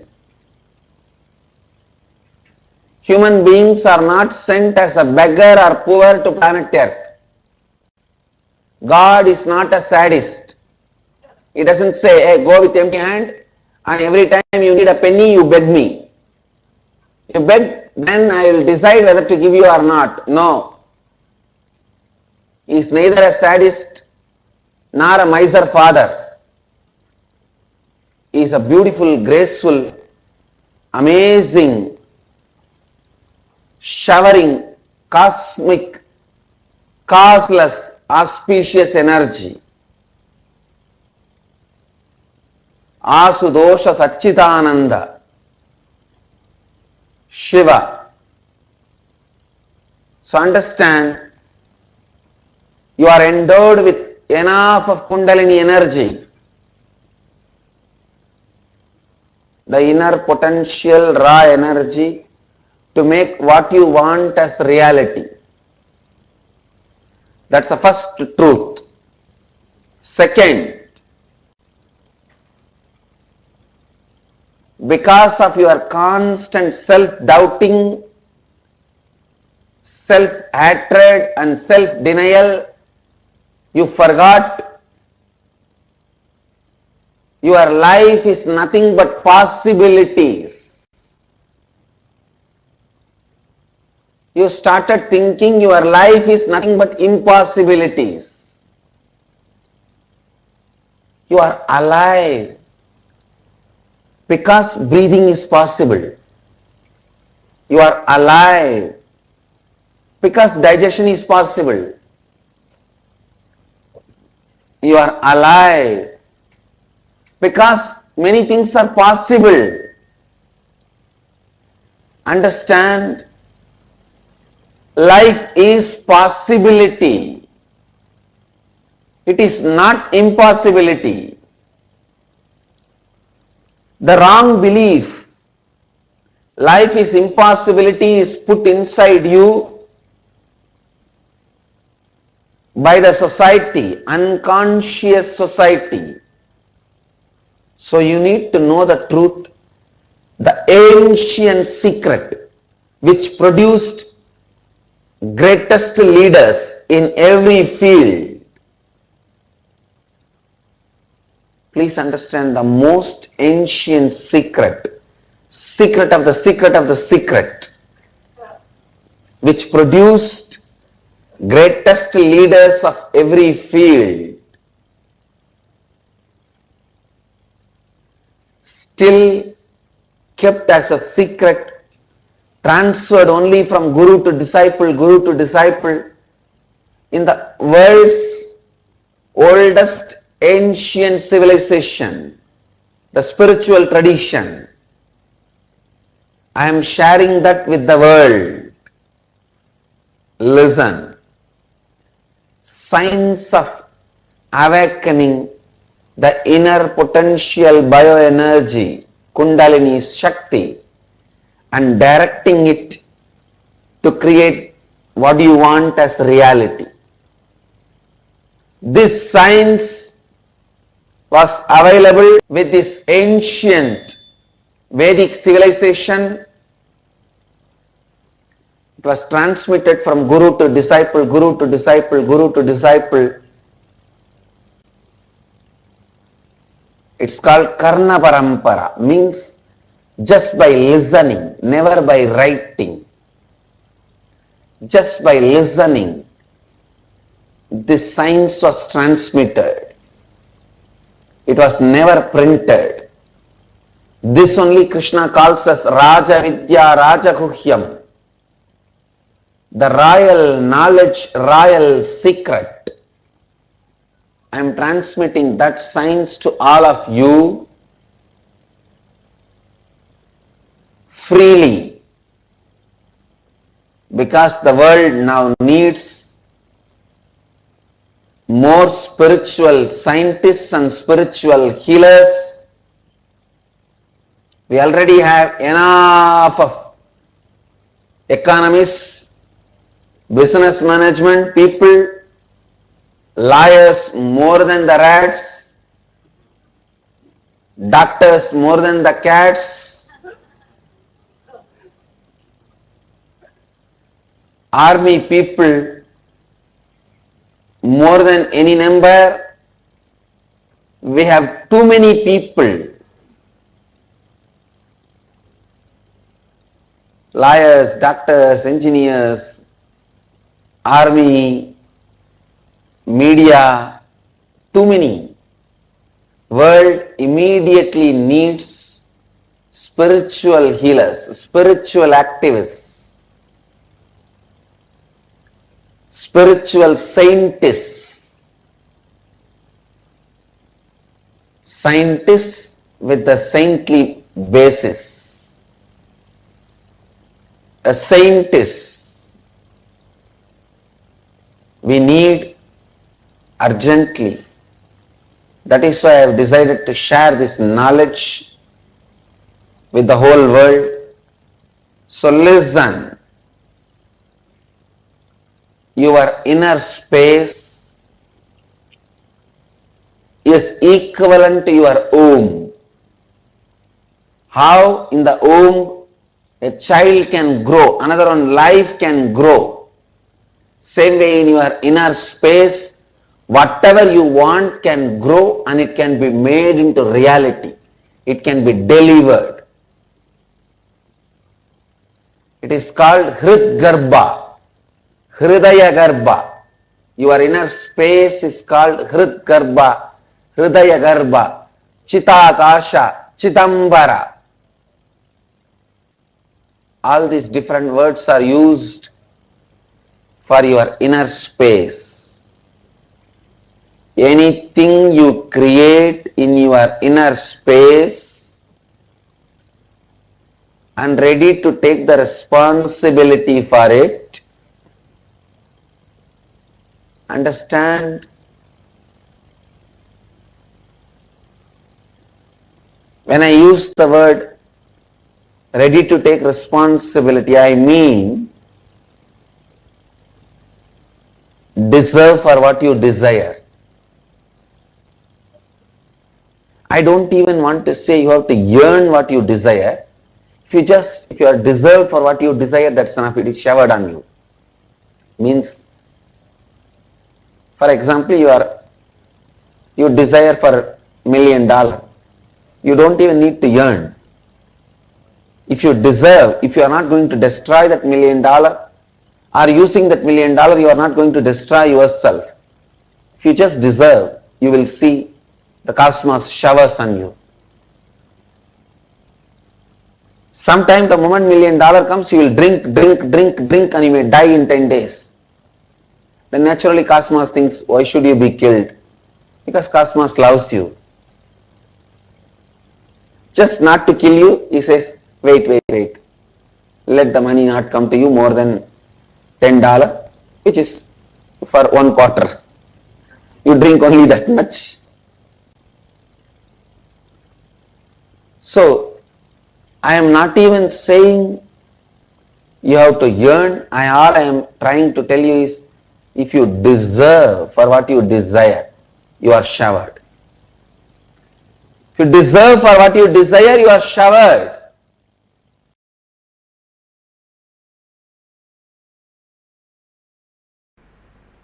Be very clear. People should be able to celebrate your presence. If people around you celebrate your presence, you are a sannyasi. Otherwise,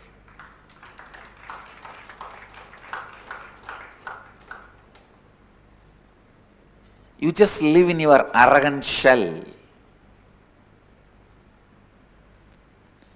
You need to do a lot of completion. I tell you. Please understand.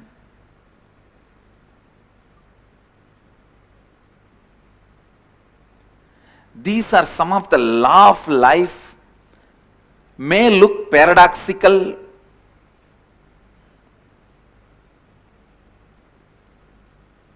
but these are truths. Your body should celebrate your presence inside it. Your stomach should bless you after you give food. After food, if you are feeling tired, sleepy, your stomach is cursing you, feeling heavy, uncomfortable, be very clear. You are not eating for your body, you are eating for your tongue.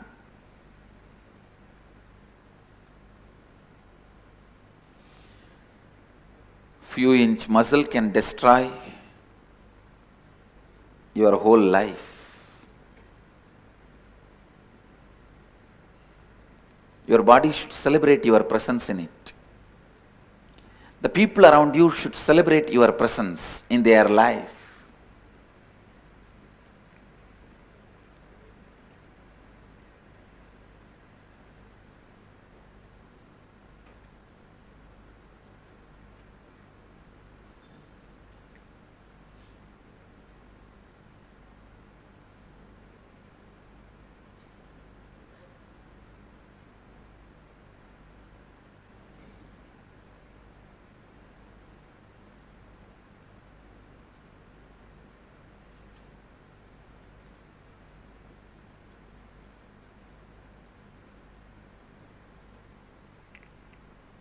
Somehow this not being in tune with life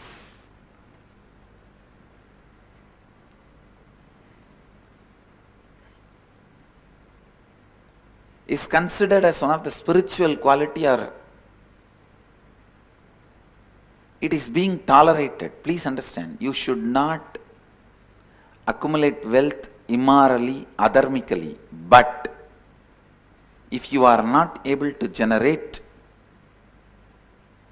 whatever wealth you need to fulfill your mission, there is something seriously wrong in you. Your goal is not as you declared. There is a hypocrisy in it. There is a strong inauthenticity, cheating. I tell you, just if one body and one mind is integrated to one goal, cosmos can never say no, even if the goal is so-called wrong. If a body and mind is integrated to that goal, authentic to that goal, cosmos has to simply say Tathastu.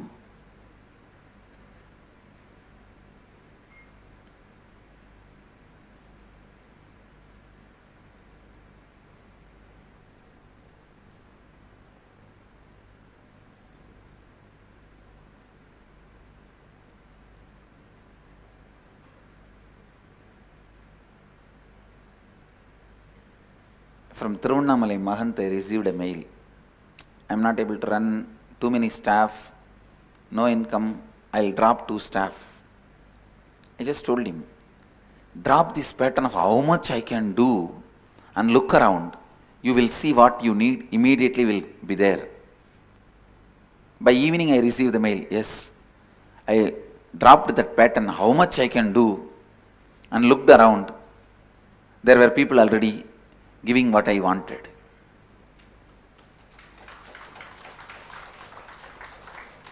Understand the practical, what you call as practical problems are nothing but your arrogance, abusal behavior to life, constantly imagining by retaining your arrogance and cunningness, incompletions, you can be successful. Understand, law of life does not work that way. It is only with completion, establishing yourself in the space of completion, anything great can express through you. Immediately we start thinking, no, there are millionaires, billionaires, are they all in completion or what? When they can all accumulate what they want, why not me? First thing, how do you know they are not in completion? Maybe they built the completion in the past births. That is why they are able to handle that huge responsibilities in this birth. They built enough inner space in the space of completion. Or if they don't have completion, wealth may be around them, but they may not be living it. The zeros growing in bank is not wealth. The heroism you feel inside you is wealth. The possibility you feel inside you is wealth. Even if there is billions and billions in the bank, trillions in the bank, and if you are not carrying possibility in your being, I don't call it as a wealth. If you are carrying possibility and just making what you want to happen go on, I'll call that as wealth.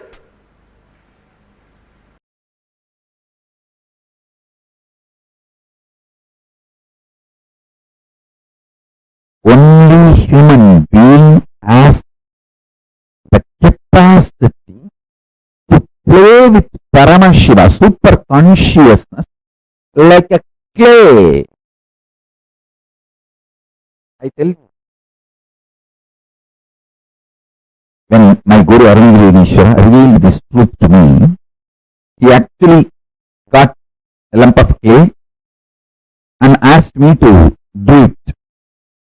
He said, first imagine Ganapati inside you and make that Ganapati.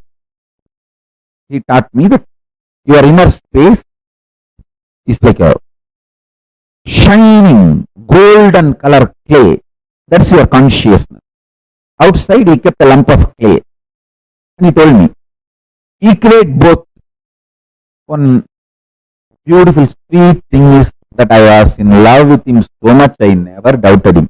When you are in love with somebody, you will never doubt that person. You will not have second thought current, cunning strategies, self-defending, self-protecting mechanism with that person.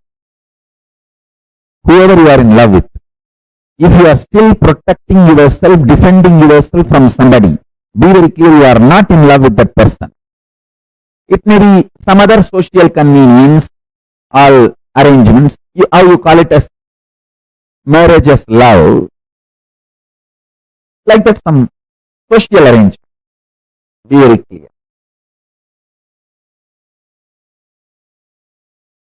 And you are sitting in the same position which I am sitting now. With left hand he was holding small, like a needle, cleaning his teeth. Very casually. That's why he will talk to me. So he was instructing me in Tamil to see my inner space, my ability to visualize, and the clay outside as one and the same. When he said, I just saw. Then he said in Tamil, Kuliyar Purra. Means make Ganapati, make Ganesha.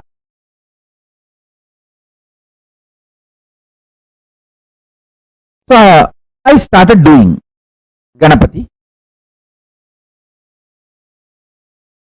I could see very clearly inside my inner space I am visualizing, and that is what is being reproduced by my hand externally on the clay.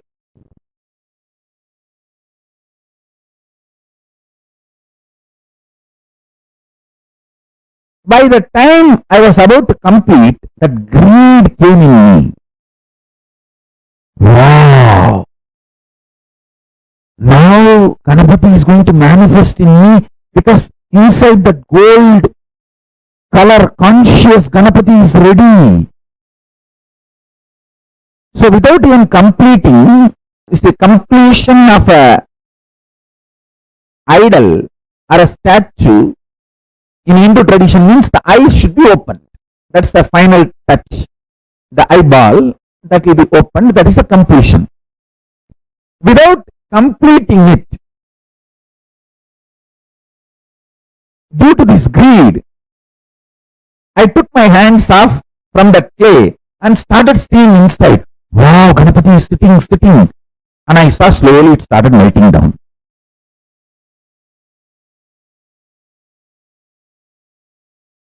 I opened my eyes and started making the Ganapati again.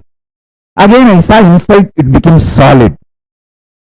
That I saw Ganapati hands moving inside, and that big elephant face moving,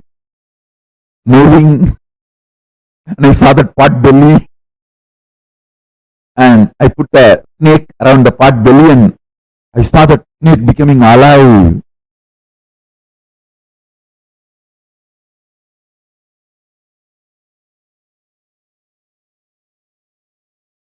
Then I decided to hold the visualization inside in my inner space and keep the eyes closed and continue to do.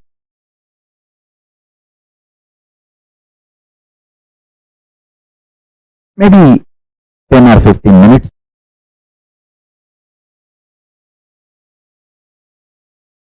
I felt I have completed the Ganapati outside. I'm just repeating it as it happened without making any mistake. I just want to put this on record so it will be useful for all of you, because every small detail matters. And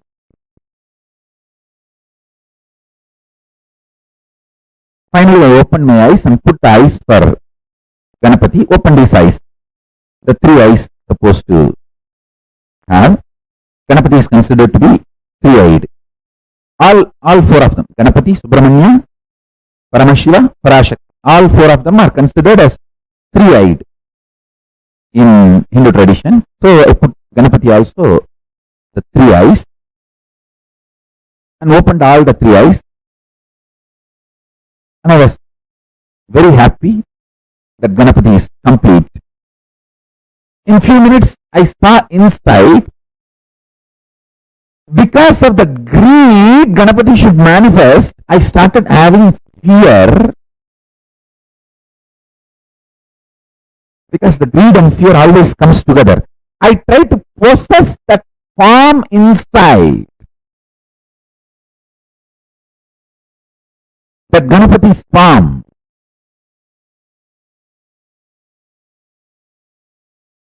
I saw when I tried to possess, it was just melting down, melting down, melting down. The Ganapati I made outside out of clay is not melting down. He is just nicely sitting. Means the Ganapati you made him sit, he is sitting there nicely. But the Ganapati I made inside is melting down, not stable.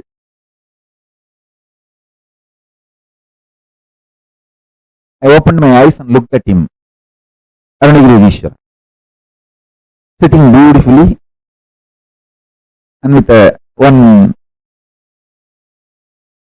corner of his eyes, enjoying the whole thing I am going through and cleaning his teeth. You will always get a small neem stick. Ask me to get the neem stick, and that neem stick you will pick up one small piece, and then with that neem stick you will be going on cleaning. All of you should develop the habit of cleaning your teeth. Your tooth cleaning, that stick should be neem stick. Once in a while you should also bite that and take the juice inside. It will be very healthy form of keeping your not only teeth clean, the hygiene of the whole mouth will be very high. If you taste neem, if you start tasting neem, the dental hygiene, then the tongue, teeth, lips, the whole mouth, hygiene of the mouth will be very high standard, very high quality.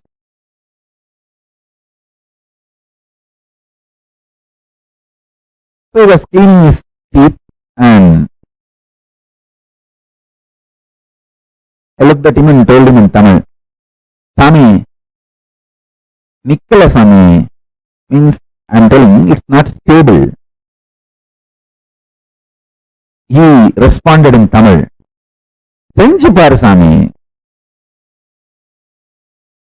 He said, do it and see. Then I responded back in Tamil, Senju Paatha Swami, I did it. I tried.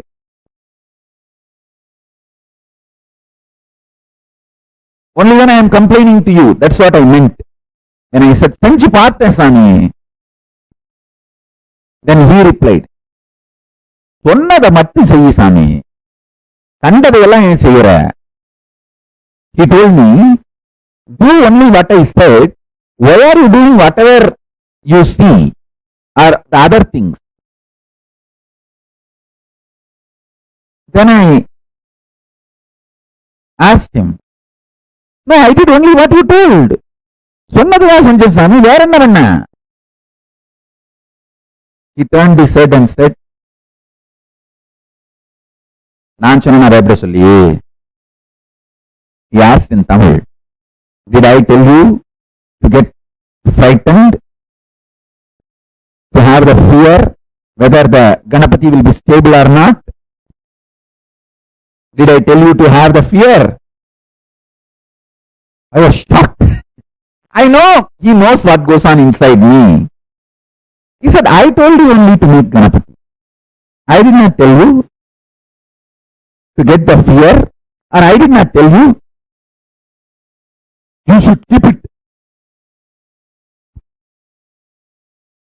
protected, possessive, forever. I did not tell you the Ganapati inside should be like Ganapati outside made in clay.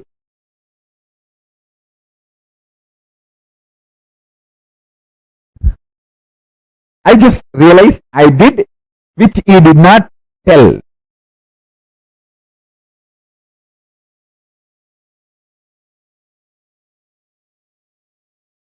I decided, yes. So the consciousness inside me, out of that clay, I made Ganesha. From that same clay, I made fear and I made greed. That fear and greed was acting like a water and dissolving the Ganapati I was making. Oh God! Listen, all your fears, your greed is the dissolving agent to dissolve the great manifestations which you are struggling to manifest.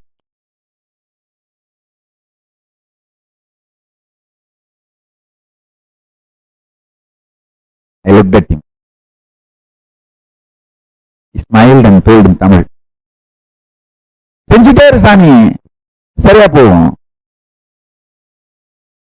It means do it again and again, it will become all right. That is the keyword. Do it again and again till you stop doing what is not told to you. I am not told produce fear, greed, try to hold on. No. Till you stop doing what is not told to you, go on doing what is told to you. That is what I call it as Paramashanta Swarupa. I could see clearly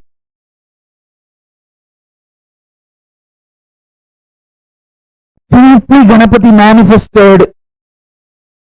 Now I don't have the Ganapati I made externally in clay, but I have Ganapati I manifested inside as me, inside me. The Mahaganapati is even now sitting. The Paramashiva Ganapati is sitting even now.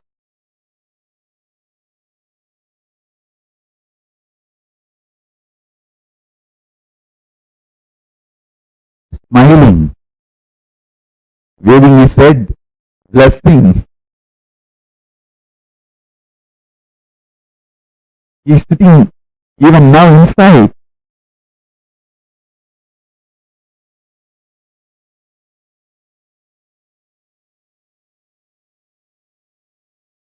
Get a K, try this today. If you are feeling bored or tired, just rest. Try again tomorrow. Just casually try to play with this powerful cognition today I gave. For a few days you will realize that biggest click will happen inside you. your unnecessary stupid fear and greed, and you giving life to it is the reason for why you are not manifesting what you are supposed to consciously manifest.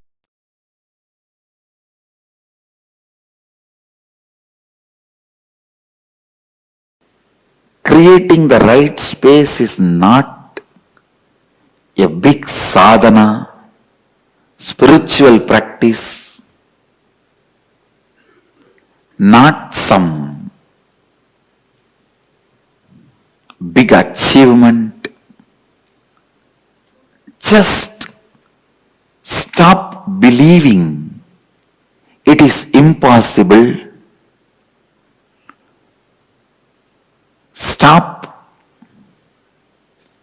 identifying with how you achieve something in your life. Like first you find a job, and then you find methods to impress your boss, then you get your promotion, then you conduct your meetings, and then you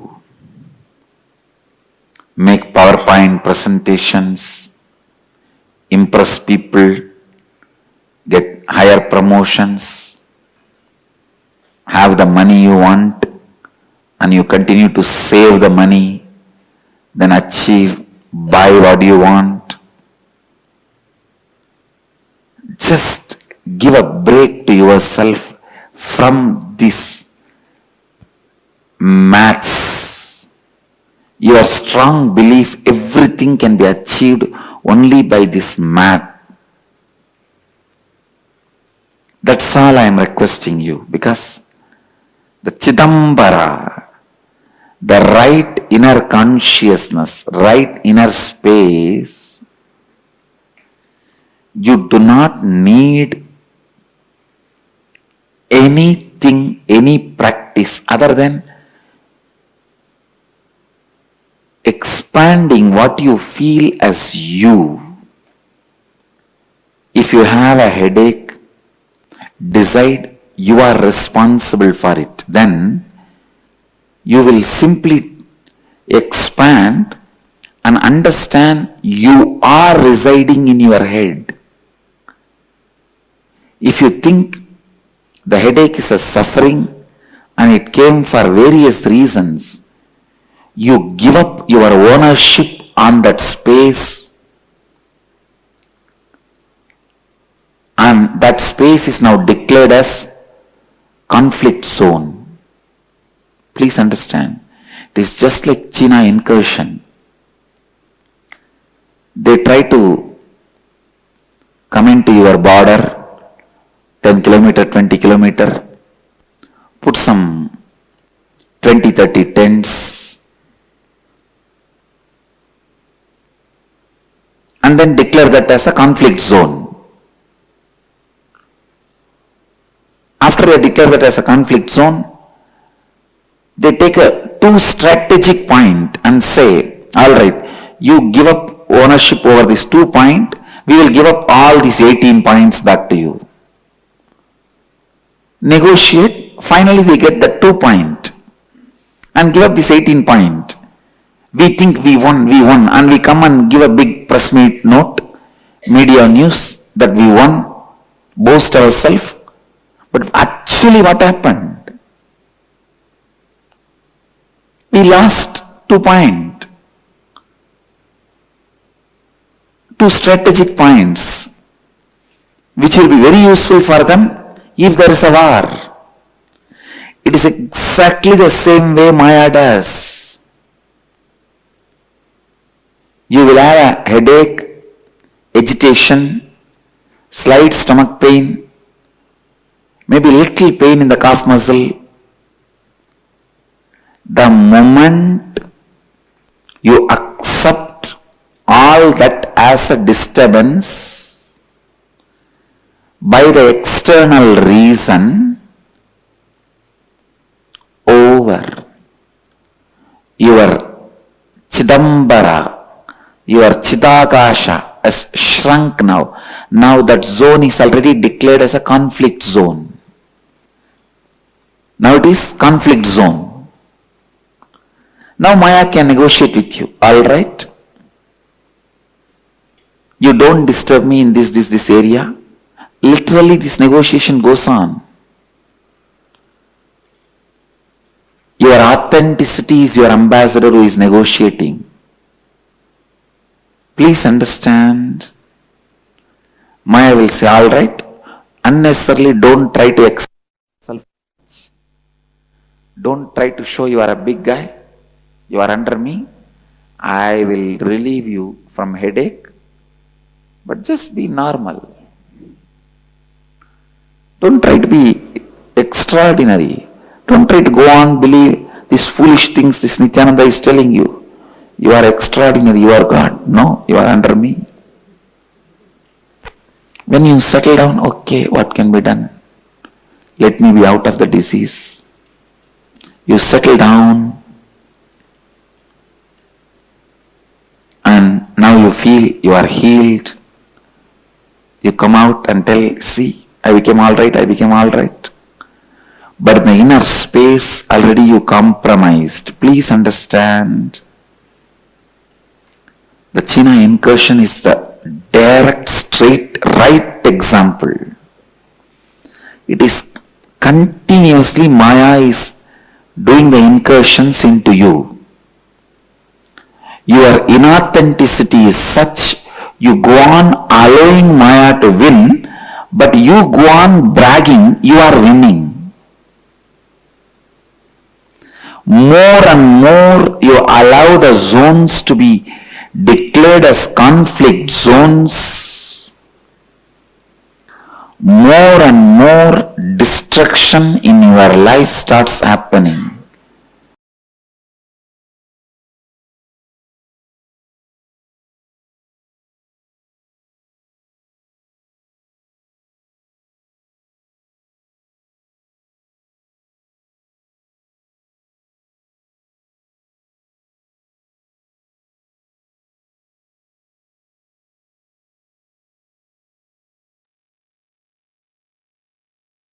The space where you experience the ability to consciously generate the reality in front of you, that space is what is the Chidambara, the inner space through which you generate the reality in front of you with your conscious will.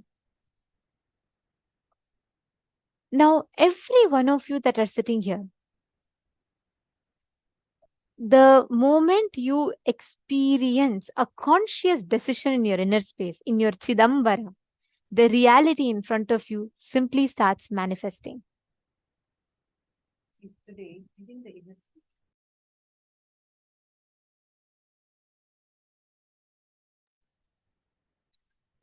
the initiation, when all of us are receiving the initiation, you will see how this Chidambara of you, the inner space of you, gets extremely powerful, so that just by your visualization, conscious visualization, you'll be able to manifest exactly what you want.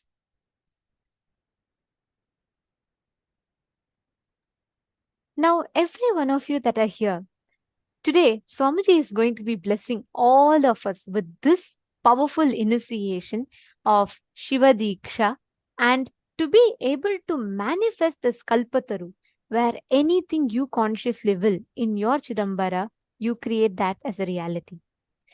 Your inner space is like the clay. However you mold the clay becomes that shape.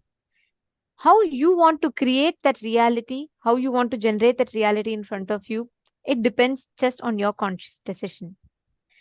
Darshan, initiation is that moment where you are experiencing that space of oneness, where Swamiji transmits the energy, experience, knowledge just in the form of either a mantra Dīkṣā, a Sparsha Dīkṣā, or Nayana Dīkṣā, which means just by a word, mantra Dīkṣā, just by a touch, Sparsha Dīkṣā, or just by a look, Nayana Dīkṣā. In each of these ways, an avatar transmits his energy, his experience into us. When Swamiji initiates us, let's say for example, today we have the Shiva Dīkṣā. When Swamiji initiates us into Shiva Dīkṣā, means Swamiji is literally transmitting that ability to settle in that space of listening, intense listening, just by that initiation. So very, very shortly, in less than half an hour from now, we're all going to be having the live darshan. So we request all the participants to settle down. Time has come for all of us to receive the darshan. I know we all have been waiting for this moment since morning, preparing for it. And the time is here. All of us are going to be receiving the darshan of Bhagavan Gajamukha Anugrahamurti or Ganesha Anugrahamurti through the Supreme Pontiff of Hinduism, our beloved Swami G. Now, to get ready for the initiation, we learned a lot about what is Shiva Dīkṣā, what happens to us during the initiation, how the energy is transmitted to us. And we learned a lot of this since morning, right?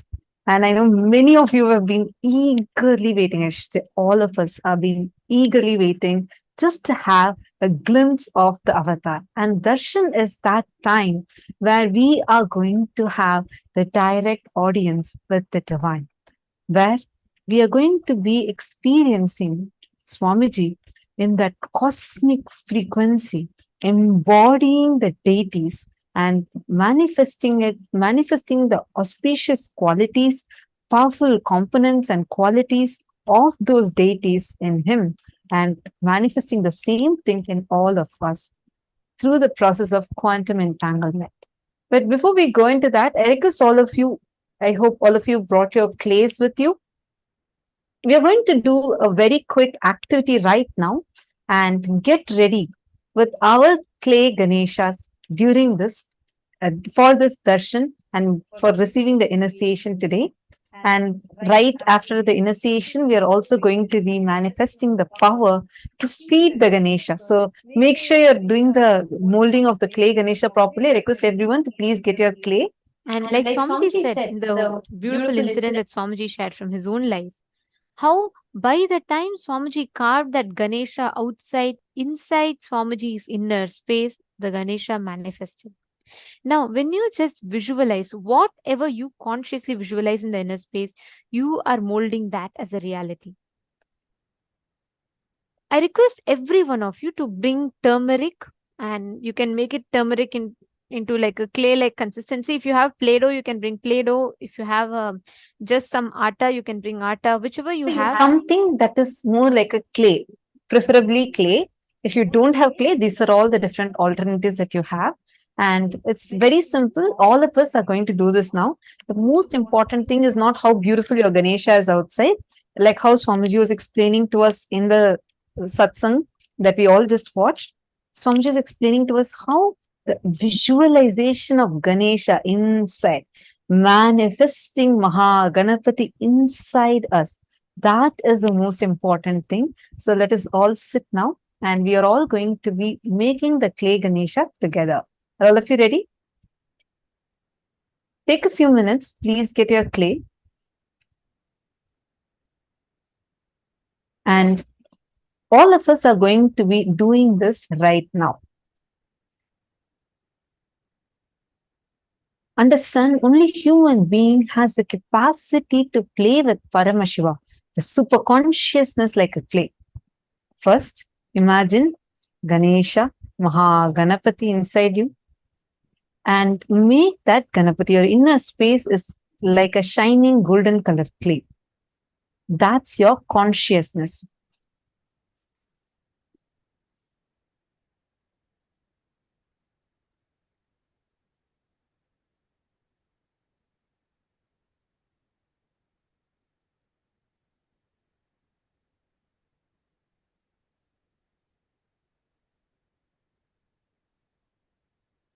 See, understand, first step, visualize that Maha Ganapati inside of you.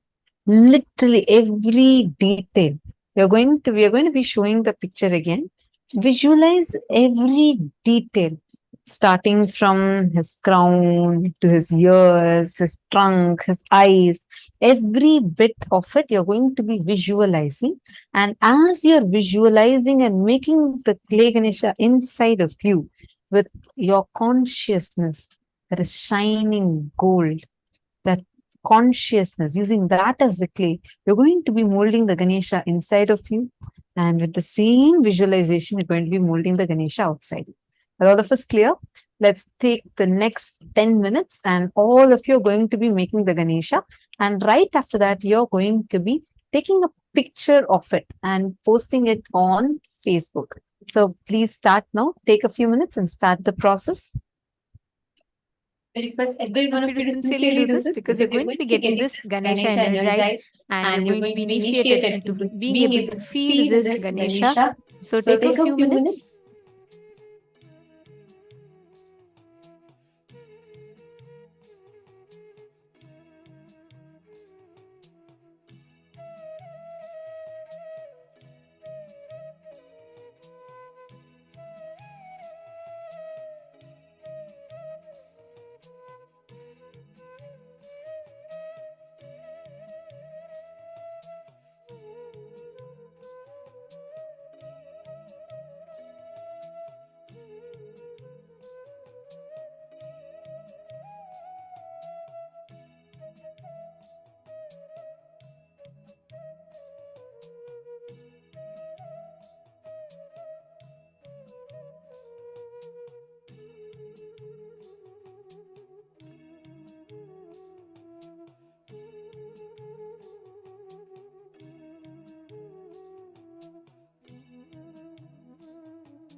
Now, I request all of you to take a few minutes and you all can meditate on this form of Mahaganapati. Now, what you're going to be doing is you're going to be making the turmeric in the Play-Doh like consistency, basically like a clay like consistency, and start carving. Like Swamiji explained the process so beautifully. In your inner space, hold on to the visualization of Mahaganapati. Today we are all receiving the darshan of Gajamukha Anugraha Murti, the form of Paramashiva through whom Ganesha himself originated. Because Paramashiva in this form, he gives the head to Mahaganapati and blesses him, declares his purpose as the embodiment of completion.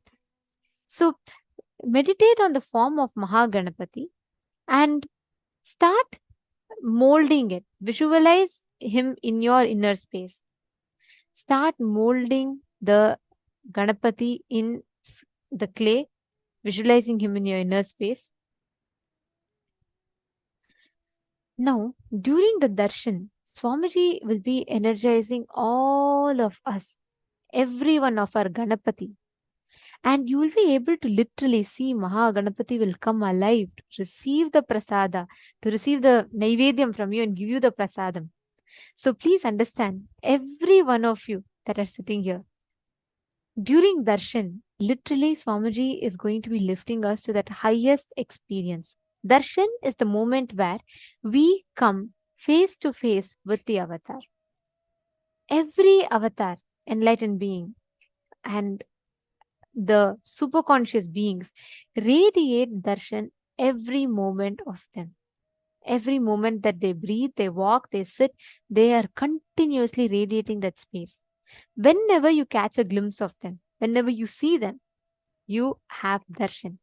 Darshan literally means to have a glimpse of, like to see, to experience something.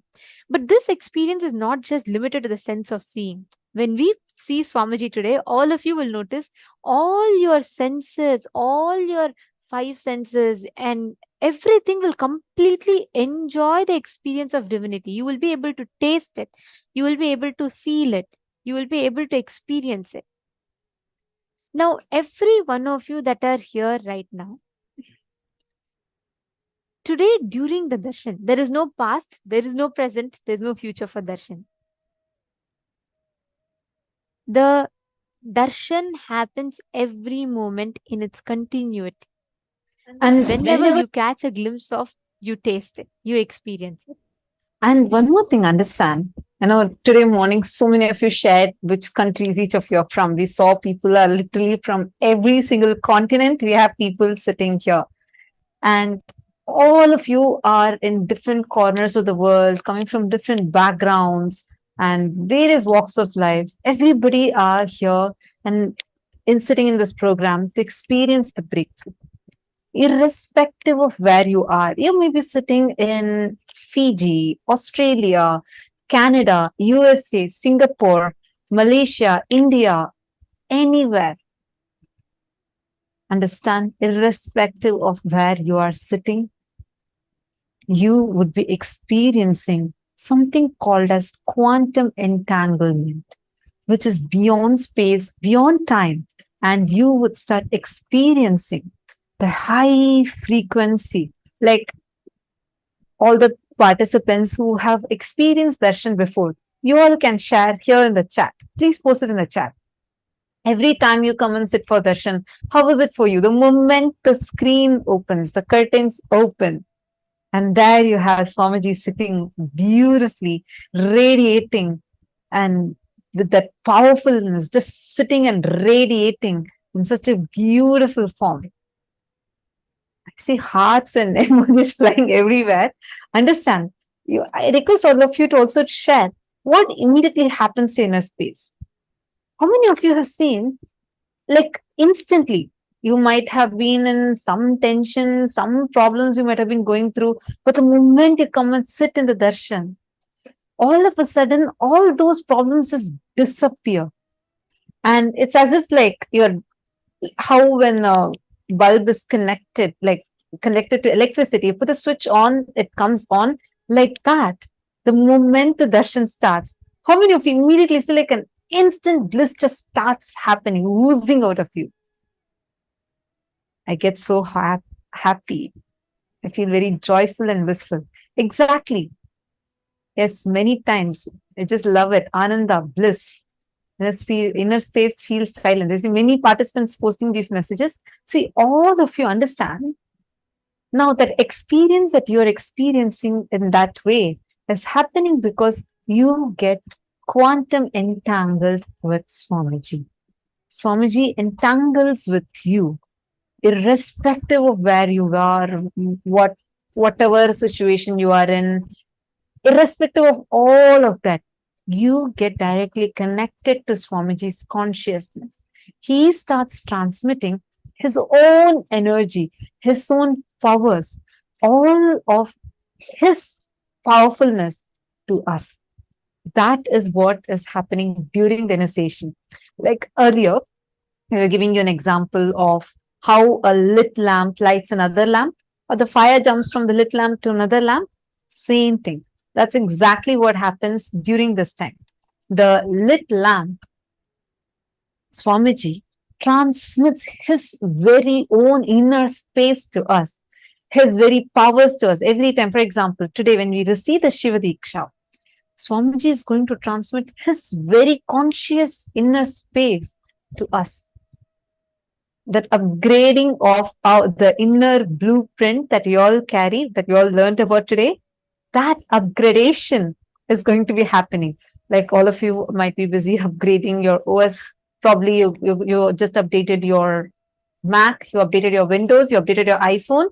It's time you update your inner being. And that is why the avatar is here, going to be manifesting the darshan powerfully and transmitting his very inner space to all of us.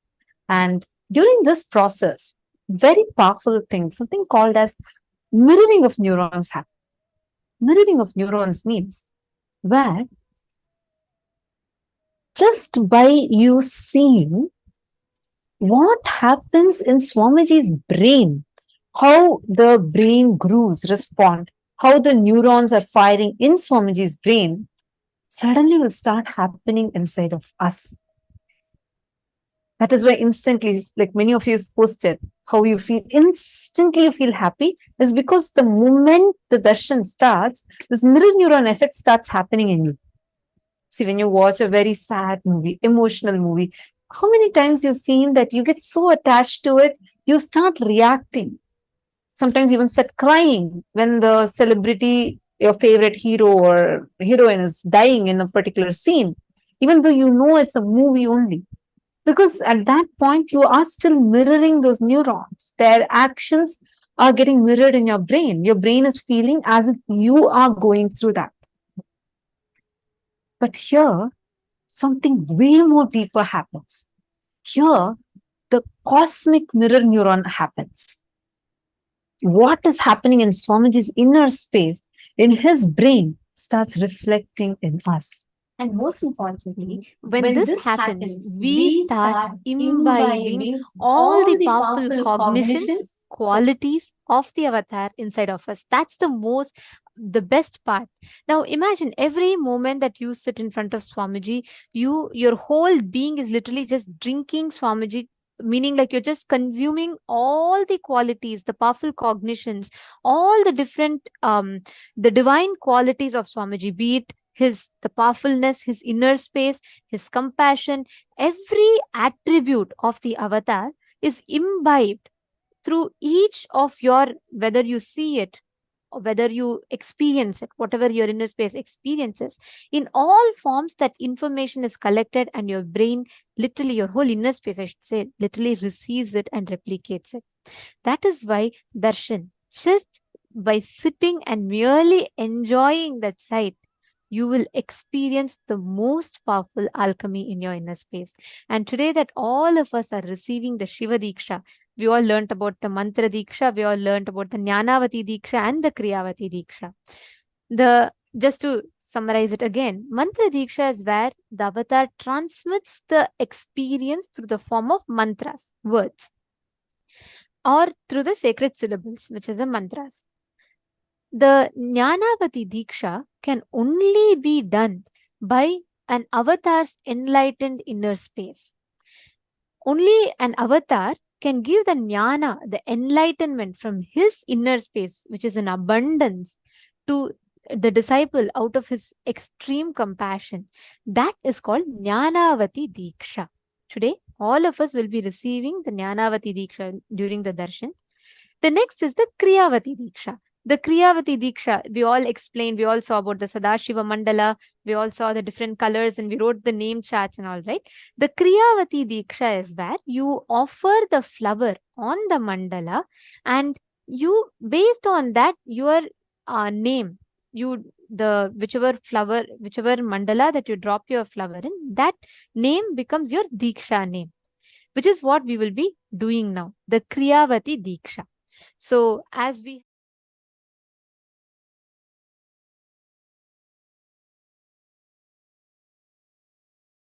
for the Kriya, all the participants who had signed up for the Shiva Dīkṣā to receive the Shiva Dīkṣā today, we request all of you to kindly please stand up and you all can face the eastern direction.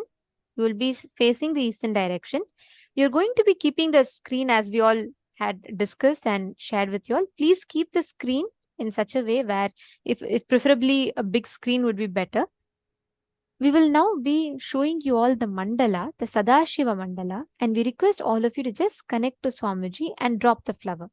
Whichever flower, the color of the Shiva Lingam that your flower falls on, you can see your name chart, which all of you have written down based on what we projected, and you can see your name chart and you can write down that will be your Diksha name. This will be part of the Kriyavati Diksha. We request all the participants to please kindly stand up. This is only for those of you that attended the complete Shiva Diksha session. This is only for those of you that understood and who all have signed up for the Shiva Diksha. It is only for those people the initiation is applicable. We request all the participants who have signed up for Shiva Diksha to please kindly take part in this process. If you have already done it in the previous seasons, yes, you are not required to do it again. It is just If once you you have- received, that's enough. Yeah, and if you have taken this initiation while you had attended any physical program, at that time you had done this process, so do not do the process again. If you have taken Shiva Diksha already, please do not do this process again. This is only for the participants who have signed up today to receive the Diksha and attended the session of Shiva Diksha and are wanting to take the Shiva Diksha today. So now we are going to be projecting the image.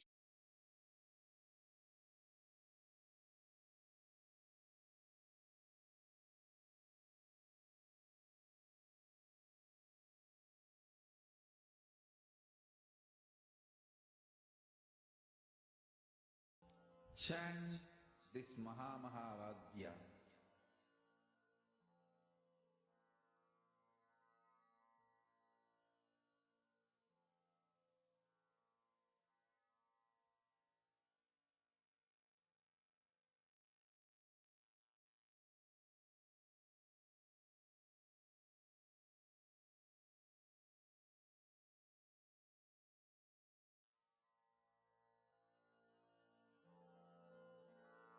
Mahavagya, spiritual lullaby for Samadhi, and Suprabhatam, wake up call, wake up song for Paramashiva, for Paramashiva to manifest. With this one spiritual powerful cognition, chant this Mahavagya. Om Nithyananda Paramashivoham. Om Nithyananda Paramashivoham. Om Nithyananda Paramashivoham. Om Nithyananda Paramashivoham. Om Nithyananda Paramashivoham. Om Nithyananda Paramashivoham. Om Nithyananda Paramashivoham. All of you have finished. Hope all of you were able to offer. Now, today we are going to be having the darshan of Gajamukha Anugraha Murti.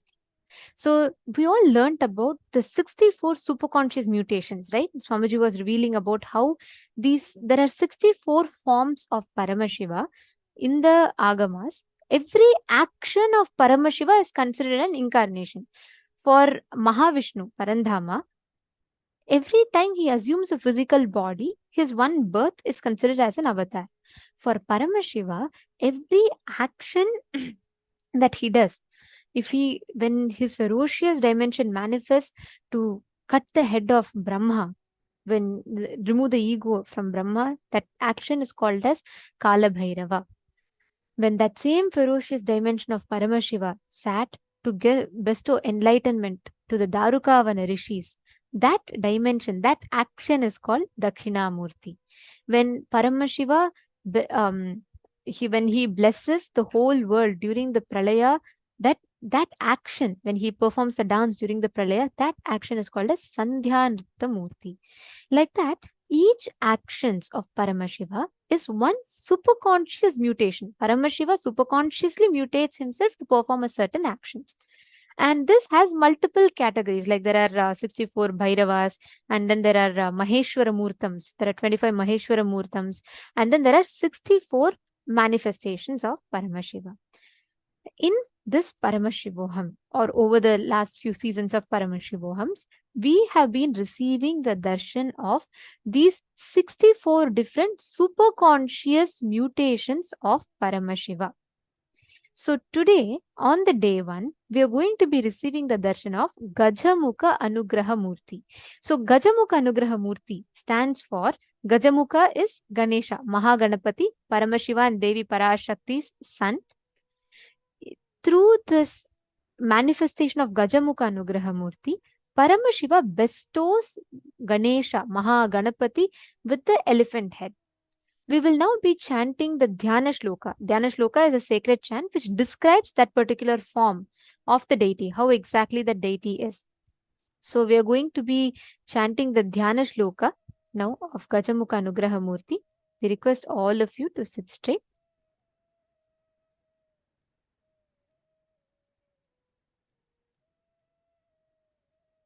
Chaturbhujam Trinetram cha Jatamakutasamyutam Abhayam Shirasinyasya Varadam Vamahastake Krishna Parashu Samyuktam Vignesho Dakshine Sthitaha Shayanam Dakshinam Padam Dadhuvamam Tulambitam Sarvabharana Samyuktam Shyamavarnam Sushobhitam Devasya Vama Parshvetu Devi Prahasitananam Sarvalankara Samyuktam Savyetat Puladharinim Vame Varada Samyuktam Dvibhujam Chatrinetrakam Dakshine Shaitam Padam Dadham Vame Tulambitam Ekapithastitam Devim Umam Skandotvatit Kuru Vignesham Raktavarnam Cha Kiritam Makutanvitam Namaskankanjalikaram Pashankushasamanvitam Sarvalakshana Samyuktam Sarvabhishtapalepradam Vigna Prasadamityuktam Devo Mahadevo Devi Chashyama Vignesho Raktavarnasyat. This sacred chant describes the form of Gajamukha Anugraha Murti. And today, all of us are going to be receiving the darshan of Bhagavan Gajamukha Anugraha Murti or Ganesha Anugraha Murti today. And we also have a very, very exciting announcement for all of you.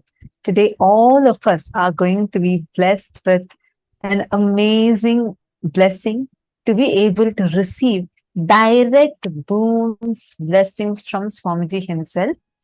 All of you can post your prayers, the boons that you want to ask Swami G across 6 different platforms: Facebook, YouTube, Twitter, Instagram, WhatsApp, and on the Zooms. And for each one of your prayers, directly, Swamiji himself will bless you. You will actually get a transcribed response. During the darshan, Swamiji goes through every single screen and he blesses every single participant, answering your prayers, the boons that you've